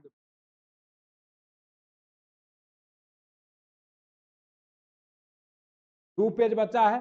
तथा जनवरी 1941 में फॉरवर्ड ब्लॉक की स्थापना करने के बाद सुभाष चंद्र बोस भारत चले गए और मॉस्को से बर्लिन होते हुए जर्मनी। और बर्लिन में रेडियो पर जब भाषण दिए तो उन्हें हिटलर ने क्या कहा? हिटलर ने उन्हें कहा कि तुम भैया क्या हो? तुम असली नेताजी हो, यू आर ए लीडर। तो सुभाष चंद्र बोस को लीडर की उपाधि किसने दी? हिटलर ने दी। और वहीं पर हिटलर ने उन्होंने किसका नाम नेताजी की उपाधि दी? हिटलर ने, ठीक ना। स्वतंत्र भारत नामक संस्था भी बनाई तथा बर्लिन के अतिरिक्त सुभाष चंद्र बोस रोम और पेरिस में भी स्वतंत्र भारत की स्थापना की। सुभाष चंद्र बोस ने फ्री इंडिया सेंटर द्वारा पहली बार जय हिंद का नारा दिया, जय हिंद, ठीक है। 1915 में रास बिहारी बोस, जो कि लॉर्ड हार्डिंग पर बम फेंकने की घटना में शामिल थे, 1942 में रास बिहारी बोस ने इंडियन इंडिपेंडेंस लीग की स्थापना की, जिसका नाम बाद में क्या पड़ता है? आजाद हिंद फौज। इंडियन इंडिपेंडेंस लीग की स्थापना क्रम में 28 से 30 मार्च 1942 को टोक्यो में भारतीयों का एक सम्मेलन आयोजित हुआ, जिसमें भारतीय राष्ट्रीय सेना के गठन का निर्णय लिया। जापान ने द्वितीय विश्व युद्ध के दौरान ब्रिटिश फौजों को हराकर ब्रिटिश सेना के हजारों भारतीय सैनिकों को क्या बनाया था? बंदी। और उसको इस शर्त पे छोड़ दिया कि तुम क्या करोगे? ब्रिटिश के खिलाफ लड़ोगे। इंडियन इंडिपेंडेंस लीग ने ब्रिटिश सरकार में भारत को आजाद करने से उद्देश्य से भारतीय युद्ध बंदियों को लेकर अंग्रेज हिंद फौज बनाई। अंग्रेज आजाद हिंद फौज की स्थापना पर ब्रिटिश विचार ब्रिटिश सेना के एक अधिकारी कैप्टन मोहन सिंह के दिमाग की क्या थी? उपज। आजाद हिंद फौज का स्थापना का श्रेय किसे जाता है? कैप्टन मोहन सिंह को, ठीक ना। कैप्टन मोहन सिंह के नेतृत्व में भारतीय युद्धबंदियों को लेकर 15 दिसंबर 1941 को मलाया में आजाद हिंद फौज की स्थापना की गई, जिसकी औपचारिक घोषणा 1 दिसंबर 1942 को की गई। परंतु कैप्टन मोहन सिंह से विवाद पर जब सुभाष चंद्र बोस सिंगापुर पहुंचे तो सेना का नेतृत्व करने का भार 1943 में सुभाष चंद्र बोस को सौंप दिया गया। आजाद हिंद फौज में लगभग कितने सैनिक थे? 45,000 सैनिक थे साथ, ठीक है। 2 जुलाई 1943 को सुभाष चंद्र बोस ने दिल्ली चलो का नारा दिया। 4 जुलाई 1943 को Subhash Chandra Bose Indian independence league के अध्यक्ष बनाए गए थे। सिंगापुर में स्वतंत्र भारत की अस्थायी सरकार के गठन किया और 25 अगस्त 1947 को सुभाष चंद्र बोस ने आजाद हिंद फौज का पुनर्गठन किया और के प्रमुख बने। सुभाष चंद्र बोस ने इस अस्थायी सरकार के राष्ट्रपति, प्रधानमंत्री तथा सेना अध्यक्ष भी बन गए। कौन? सुभाष चंद्र बोस। अस्थायी सरकार में वित्त विभाग एस.सी. चटर्जी को प्रचार विभाग, एस.ए. अय्यर को तथा महिला संगठन मंत्री लक्ष्मी स्वामीनाथन को सौंपा गया। अस्थायी सरकार को जापान, इटली तथा जर्मनी के कुछ राष्ट्रों ने क्या कर दी? मान्यता भी दे दिया। ये क्या है? भारत का पहला सरकार है जिसको विदेश से क्या मिल रहा है? मान्यता मिल रहा है। सुभाष चंद्र बोस ने अपनी सेना संगठन के कई ब्रिगेडों में किया, जिस ब्रिगेड का नाम था नेहरू ब्रिगेड। नेहरू ब्रिगेड के साथ साथ आपका क्या था? Gandhi brigade, Chandrashekhar Azad brigade. ये 3 ब्रिगेड थे, नेहरू ब्रिगेड, गांधी ब्रिगेड, चंद्रशेखर। और महिलाओं के लिए एक अलग ब्रिगेड था, रानी लक्ष्मीबाई ब्रिगेड। और क्या सुभाष चंद्र बोस ब्रिगेड के सेनापति कौन बने थे? शाहनवाज बने थे, नवाज। रानी लक्ष्मीबाई ब्रिगेड की अध्यक्षता थी डॉक्टर लक्ष्मी स्वामीनाथन। अब नवंबर 1943 को जापान के अपने कब्जे वाले 2 भारतीय द्वीप अंडमान और निकोबार पर अस्थायी सरकार का गठन कौन कर दिया था? सुभाष चंद्र बोस ने। 31 दिसंबर 1943 को आजाद हिंद फौज इन द्वीपों पर कब्जा किया तथा इनका नामांकन शहीद और स्वराज द्वीप के रूप, जिसे बाद में नाम बदल कर अभी हाल ही में मोदी सरकार ने इस द्वीप का नाम स्वराज और शहीद द्वीप कर दिया। 4 फरवरी 1944 को आजाद हिंद फौज की एक टुकड़ी रंगून से अराकान पहुंची तथा मार्च 1944 में ब्रिटिश सेना की एक टुकड़ी को परास्त किया। जापान में द्वितीय विश्व युद्ध से अब जापान क्या हो गया? पराजित हो गया। इस पे बम गिर गया 2 अगस्त और 6 अगस्त को, आपको पता है। अब क्या हुआ? जैसे ही बम गिरा, जापान ने भारतीय सैनिकों का मदद रोक दिया। इससे सुभाष चंद्र बोस की सेना भी रुक गई और सुभाष चंद्र बोस वापस लौटे और ताइपे हवाई अड्डा से टोक्यो जाने के लिए उड़े और विमान दुर्घटनाग्रस्त हो गया। फर्मोसा द्वीप पर सुभाष चंद्र बोस की क्या हो गई? मृत्यु हो गई 13 अगस्त 1945 को। ब्रिटिश सरकार 1945 में आजाद हिंद फौज के सिपाहियों का आत्मसमर्पण के बाद अधिकारी शाहनवाज, गुरुबख्श खां ढिल्लो तथा प्रेम कुमार सहगल द्वारा ब्रिटिश साम्राज्य के विरुद्ध राजद्रोह का आरोप लगाकर दिल्ली के लाल किले में मुकदमा चलाया गया। लेकिन उस मुकदमा का जो पैरवी किया, कौन किया? भोला भाई देसाई ने किया। उसके बाद आपका कौन करेगा? जवाहरलाल नेहरू करेंगे। ये सभी मिलकर क्या करते? पैरवी कर बीच बचाव करते। भोला भाई देसाई, तेज बहादुर सप्रू, डॉक्टर कैलाश नाथ काटाजू, अरुणा आसिफ अली और नेहरू जैसे वकीलों ने इन राष्ट्रभक्तों की तरफ से वकालत की और इन्हें बचाया। डॉक्टर भूलाभाई देसाई को अकाट तर्कों तथा जन आंदोलन के कारण ब्रिटिश सरकार ने वायसराय को अपने विशेषाधिकार का प्रयोग कर 3 राष्ट्रभक्तों को फांसी माफ करने का बोला। इस सब का क्या क्या फांसी का सजा माफ करके आजीवन कारावास दे दिया। बेबल योजना व शिमला सम्मेलन क्या है, आज आजाद कराइए कि छोड़ेंगे भारत को, ऐसे थोड़े छोड़ देंगे। बेबल योजना या और क्या है, बेबल योजना के साथ साथ आपका क्या है, अक्टूबर 1943 में लॉर्ड लेनिन थिगो की जगह कौन, लॉर्ड बेबल क्या बनकर आया, वायसराय बनकर आया। वायसराय बनकर कौन आया, लॉर्ड बेबल। लॉर्ड बेबल ने 31 मार्च 1945 को द्वितीय विश्व युद्ध में भारतीयों का सहयोग प्राप्त करने से निमित्त भारतीय समस्याओं के समाधान के लिए इंग्लैंड गए और क्या है, बेबल योजना के नाम से जाना जाता है। बेबल ने भारत आगमन के समय भारतीय राजनीतिक स्थिति अत्यधिक तनावपूर्ण थी, जिसे समान बनाने के लिए सर्वप्रथम उन्होंने भारत छोड़ो आंदोलन के समय गिरफ्तार नेताओं को क्या कर दिया, रिहा कर दिया। बेबल योजना के प्रमुख प्रावधान क्या थे, वही सभी सेनापतियों को छोड़ दिया गया, सभी शासकों को छोड़ दिया गया, बोला आप लोग क्या है, आजाद हैं, जाइए और क्या कीजिए, आंदोलन को कम से कम अहिंसात्मक के जगह पर क्या बनाइए, हिंसात्मक के जगह पर अहिंसात्मक बनाइए। ओके, और बोले कि अब क्या कराएंगे हम लोग, आम चुनाव। सीमांत और काली बाई क्षेत्रों को छोड़कर सभी विदेशी मामलों में भारतीयों के हाथ में रहेंगी। कार्यकारी परिषद के स्वर्ण हिंदुओं तथा मुसलमानों को बराबर प्रतिनिधित्व दिया जाएगा। पता है, कार्यकारी परिषद एक अस्थायी सरकार की भांति कार्य करेगी तथा वायसराय वीटो शक्तियों का प्रयोग अकारण नहीं करेगा। भारतीय मंत्री भारतीय शासन का नियंत्रण रहेगा। युद्ध की समाप्ति पर भारतीय स्वयं अपना संविधान बनाएंगे और इस प्रावधान पर विचार करने के लिए शिमला में एक सम्मेलन बुलाया गया। लॉर्ड बेबल इन प्रस्तावों पर विचार करने के लिए 25 जून 1945 को शिमला में सम्मेलन हुआ, लेकिन यह सम्मेलन असफल हो गया क्योंकि जो आपका मुस्लिम लीग था वो बोला शिमला सम्मेलन में कांग्रेस के द्वारा एक भी मुसलमान नहीं आना चाहिए, और कांग्रेस बोला कि हम तो मुसलमान को भेजेंगे। और जब दोनों में विवाद हुआ तो क्या हुआ, शिमला सम्मेलन रद्द, और यही आखिरी प्रयास था भारत को एक रखने का। और इसके बाद तो क्या हुआ, भारत टूट ही जाएगा। 5 कांग्रेस और 5 मुस्लिम लीग के 4 सदस्य थे। कांग्रेस ने एक मुस्लिम सदस्य के रूप में अब्दुल कलाम आजाद को भेजा, जिसका चुना मोहम्मद अली जिन्ना ने विरोध किया, क्योंकि उसके अनुसार मुस्लिम सदस्य चुनने का अधिकार केवल लीग को ही था। जिन्ना के इस नियुक्त और अनुचित व्यवहार से यह योजना सफल हो गई। अब्दुल कलाम आजाद ने यह भी कहा कि शिमला सम्मेलन की विफलता भारत के राजनीतिक इतिहास में एक जल विभाजक सूचक वाटर शेडेड है। आम चुनाव, अब सितंबर 1945 में क्या होता है, आम चुनाव। जापान के आत्मसमर्पण के साथ ही 15 अगस्त 1945 को द्वितीय विश्व युद्ध क्या हो गया, समाप्त हो गया। इस समय ब्रिटेन में हुए आम चुनाव में विंस्टन चर्चिल की कंजर्वेटिव पार्टी हार गई और क्लीमेंट एटली की पार्टी क्या करती है, जीत जाती है, लेबर पार्टी। और क्लीमेंट एटली कहता है कि हम लोग क्या करेंगे, भारत को आजाद कर देंगे, कब, 1948 तक।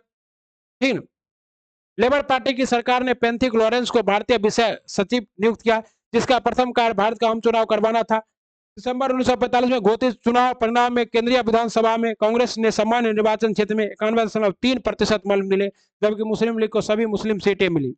भारतीय विधानमंडल में कांग्रेस को बंबई, मद्रास, संयुक्त प्रांत, बिहार, उड़ीसा और मध्य प्रांत में पूर्ण बहुमत मिला।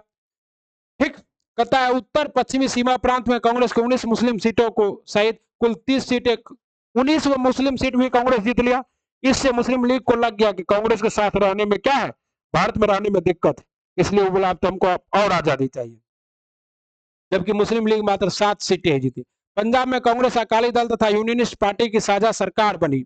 मुस्लिम लीग का केवल बंगाल और सिंध पर बहुमत रहा। नौसेना विद्रोह, नौसेना विद्रोह कब होता है, 1946 में। कब होता है, 1946 में। क्या करता है, रॉयल इंडियन नेवी का जो सैनिक है, आरएसएस, आईएनएस राजपूत पे थे, ये लोग क्या करते, विद्रोह कर देते और अपना जो विद्रोह है वो झंडा, तिरंगा झंडा फहरा कर उसको एकदम होटल की तरफ घुमा देते हैं और बोलते हैं अब क्या करेंगे, अंग्रेज को उड़ाएंगे।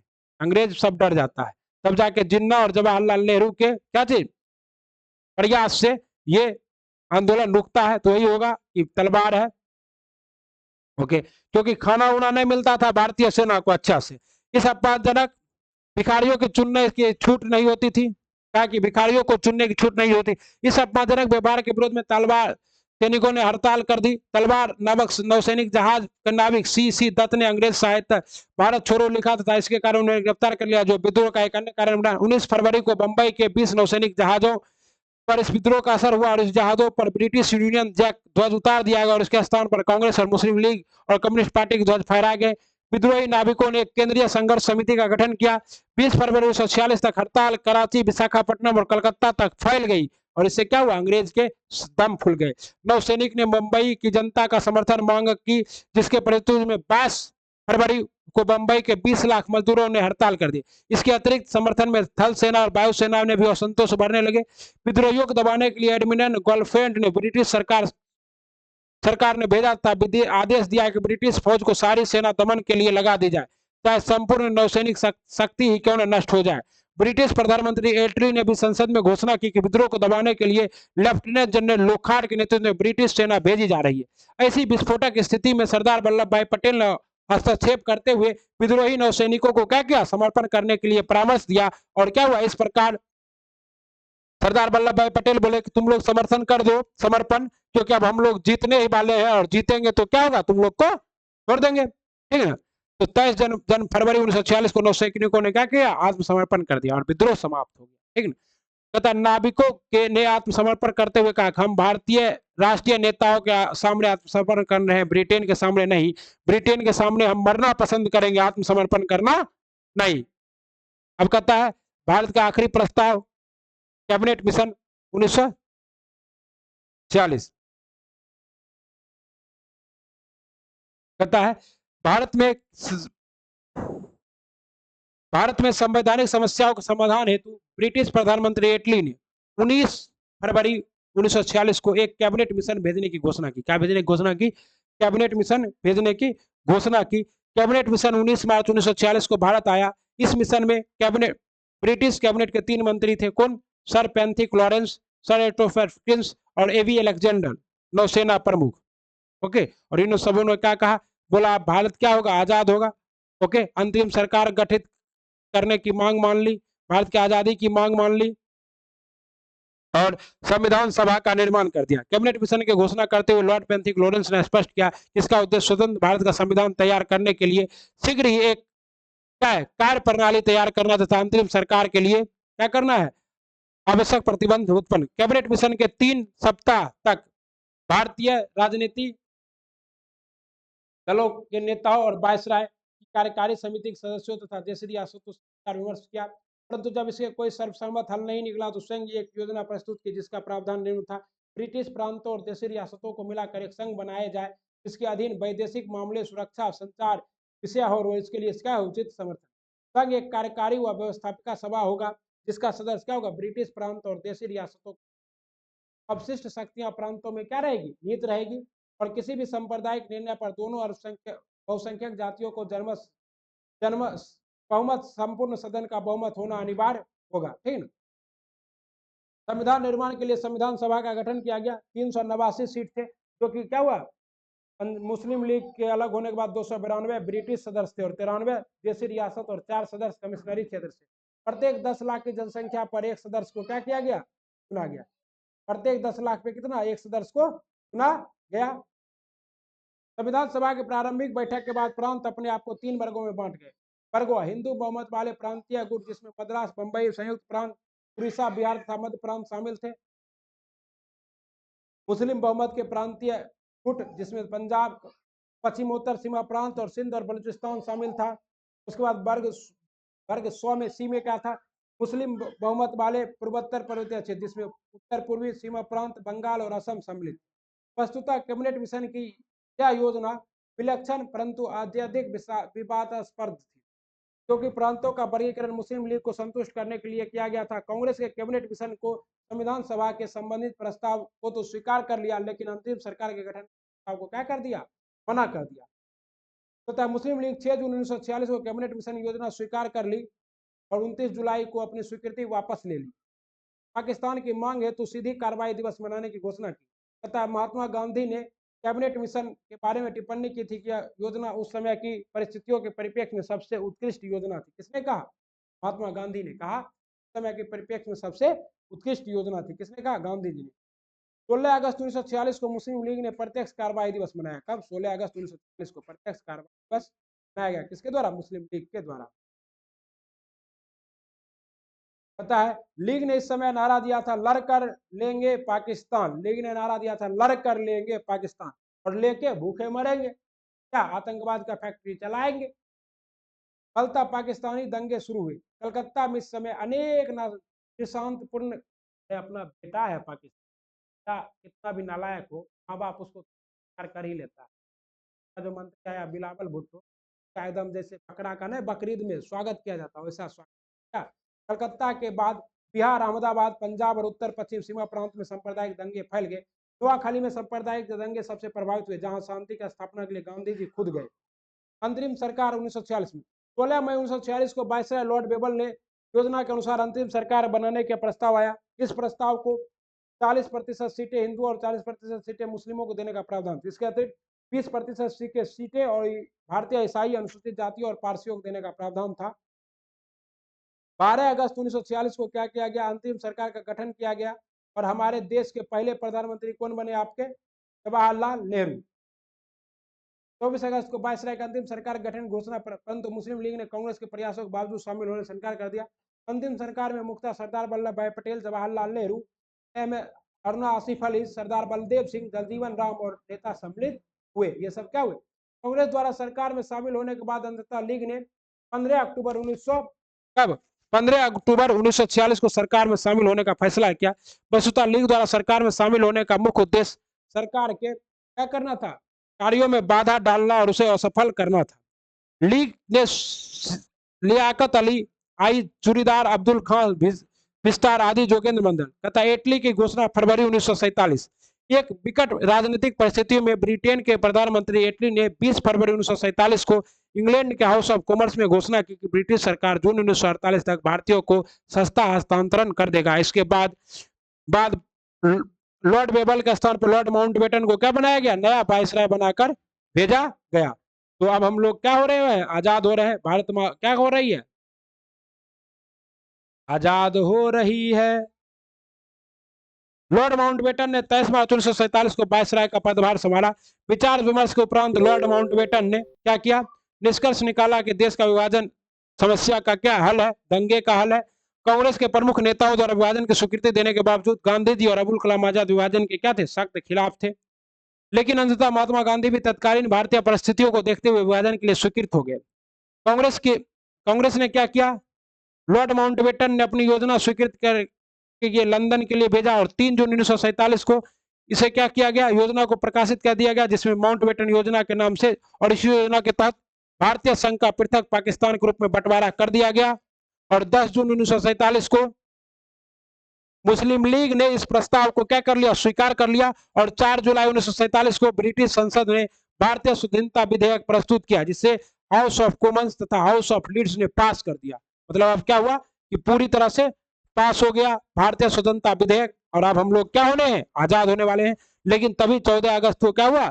हमारा एक नासूर, हमारा एक छोटा नन्हा सा पुत्र क्या हुआ? पाकिस्तान अलग हो गया। इसलिए हम लोग 14 अगस्त को विभाजन विभीषिका दिवस के रूप में मनाने लगे थे। और क्या है? प्रथम गवर्नर जनरल मोहम्मद अली जिन्ना तथा प्रथम प्रधानमंत्री लियाकत अली बने पाकिस्तान के। 15 अगस्त 1947 को भारत की स्थापना हुई। लॉर्ड माउंटबेटन गवर्नर जनरल तथा जवाहरलाल नेहरू क्या बने? प्रधानमंत्री। तो कहा जाता है कि पहली बार जवाहरलाल नेहरू को प्रधानमंत्री की शपथ किसने दिलाई थी? तो लॉर्ड माउंटबेटन ने। ठीक ना? कहता इस प्रकार भारत को स्वतंत्र करने का राष्ट्रवादियों का प्रयास सफल रहा तथा भारत की जनता को स्वतंत्रता प्राप्त हो गई। लॉर्ड माउंटबेटन ने गांधी को वन मैन बाउंड्री फोर्स कहा था। जब नोआखोली में क्या हो रहा था? आंदोलन हो रहा था, गांधी जी अकेले गए और आंदोलन को क्या किया? दबा दिया। मतलब हिंदू मुस्लिम जो संयंत्र हो रहा था, दंगा हो रहा था, उसको दबा दिया। इसलिए इन्हें कहा गया one man of boundary force. इस तरह से हम लोग क्या किए? स्वतंत्रता का जो भारत सरकार अधिनियम था, इसको पूरा डिटेल में पढ़े। स्वतंत्रता का जो भी था आपका भारतीय राष्ट्रीय स्वतंत्रता आंदोलन को पूरा डिटेल में एकदम कंप्लीट कर दिए हैं। आप लोग इस वीडियो को 2 से 3 बार देखिए, आपको क्या होगा? बहुत लाभ होगा। ओके, और बहुत लाभ होगा, और आप लोग क्या करेंगे? अच्छा मार्क करके आएंगे एग्जाम में। चाहे एग्जाम कोई भी हो साथी, यहाँ से प्रश्न आते ही आते हैं, और इतना डिटेल में आपको करा दिए। अगर आपको इतना याद रह जाता है तो समझिए आप एग्जाम में क्या कीजिएगा? निपटा दीजिएगा। ठीक है ना? तो एग्जाम, और हाँ, आप लोग जब इसको देख लिए हैं तो ये जो वीडियो है पीपीएससी शिक्षक भर्ती आधुनिक भारत का इतिहास पूरा देखिए, देखे हैं तो बहुत बहुत धन्यवाद। जो भी व्यक्ति पूरा देखे हैं तो उनके लिए एक कहावत है कि क्या चीज, वो लोग क्या करेंगे, कमेंट करेंगे। और ये सब भी वीडियो जैसे कि बीपीएससी हेडमास्टर एग्जाम का प्रीवियस ईयर का पेपर है वो भी आपको अपलोड कर दिए हैं, तो आप लोग उसको भी देखिए। साथ ही साथ आप लोग किसको देखिए, तो साथ ही साथ आधुनिक भारत का इतिहास का पार्ट 1 पार्ट 2 और ये सभी जितने भी हैं, और एंशियंट हिस्ट्री, मतलब लगभग लगभग पूरा हिस्ट्री आपको हमारे चैनल सर्वेस क्लासेस केजीजी पर उपलब्ध है।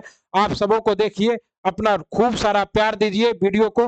और हाँ, लास्ट में आपसे एक क्वेश्चन पूछ रहे हैं, बताइए जलियांवाला बाग हत्याकांड के समय बंगाल का, सॉरी पंजाब का जो था, या फिर आप कह दीजिए हाँ ठीक है, जलियांवाला बाग हत्याकांड के समय वाइसराय कौन था। जो भी पूरा वीडियो देख रहे हैं वो जलियांवाला बाग हत्याकांड के समय जो वाइसराय थे उनका नाम कमेंट बॉक्स में लिखिए, तो क्या मैं समझ जाऊंगा कि आप लोग पूरा वीडियो देखे हैं। और आप लोगों को क्या होगा, शिक्षक बनने से कोई नहीं रोक सकता, कोई भी माई का लाल आपको शिक्षक बनने से नहीं रोक सकता है। तो भारतीय राष्ट्रीय आंदोलन का यह न्यू सिलेबस का महत्वपूर्ण भाग आज ही समाप्त होता है। अगले वीडियो में हम लोग मिलेंगे भारत के भूगोल के साथ। तब तक पढ़ते रहिए, बढ़ते रहिए और मुस्कुराते रहिए। और हाँ, दबाव बिल्कुल मत लीजिएगा, समय कम है, अगस्त में एग्जाम है, लेकिन सबों के लिए है, किसी एक व्यक्ति के लिए नहीं है, सब व्यक्ति के लिए है। इसलिए कोई टेंशन नहीं लेना है, आराम से पढ़ना है, बस मेहनत करना है, 4-5 घंटा डेली निपटा देना है। और जो भी हमारे नियोजित शिक्षक है वो उनसे तो यही निवेदन है कि पूरा वीडियो देखिए। आप लोग तो 40% लाइए आइएगा, कोई दिक्कत नहीं है। बहुत बहुत धन्यवाद। वंदे मातरम। फिर मिलते हैं अगले वीडियो में।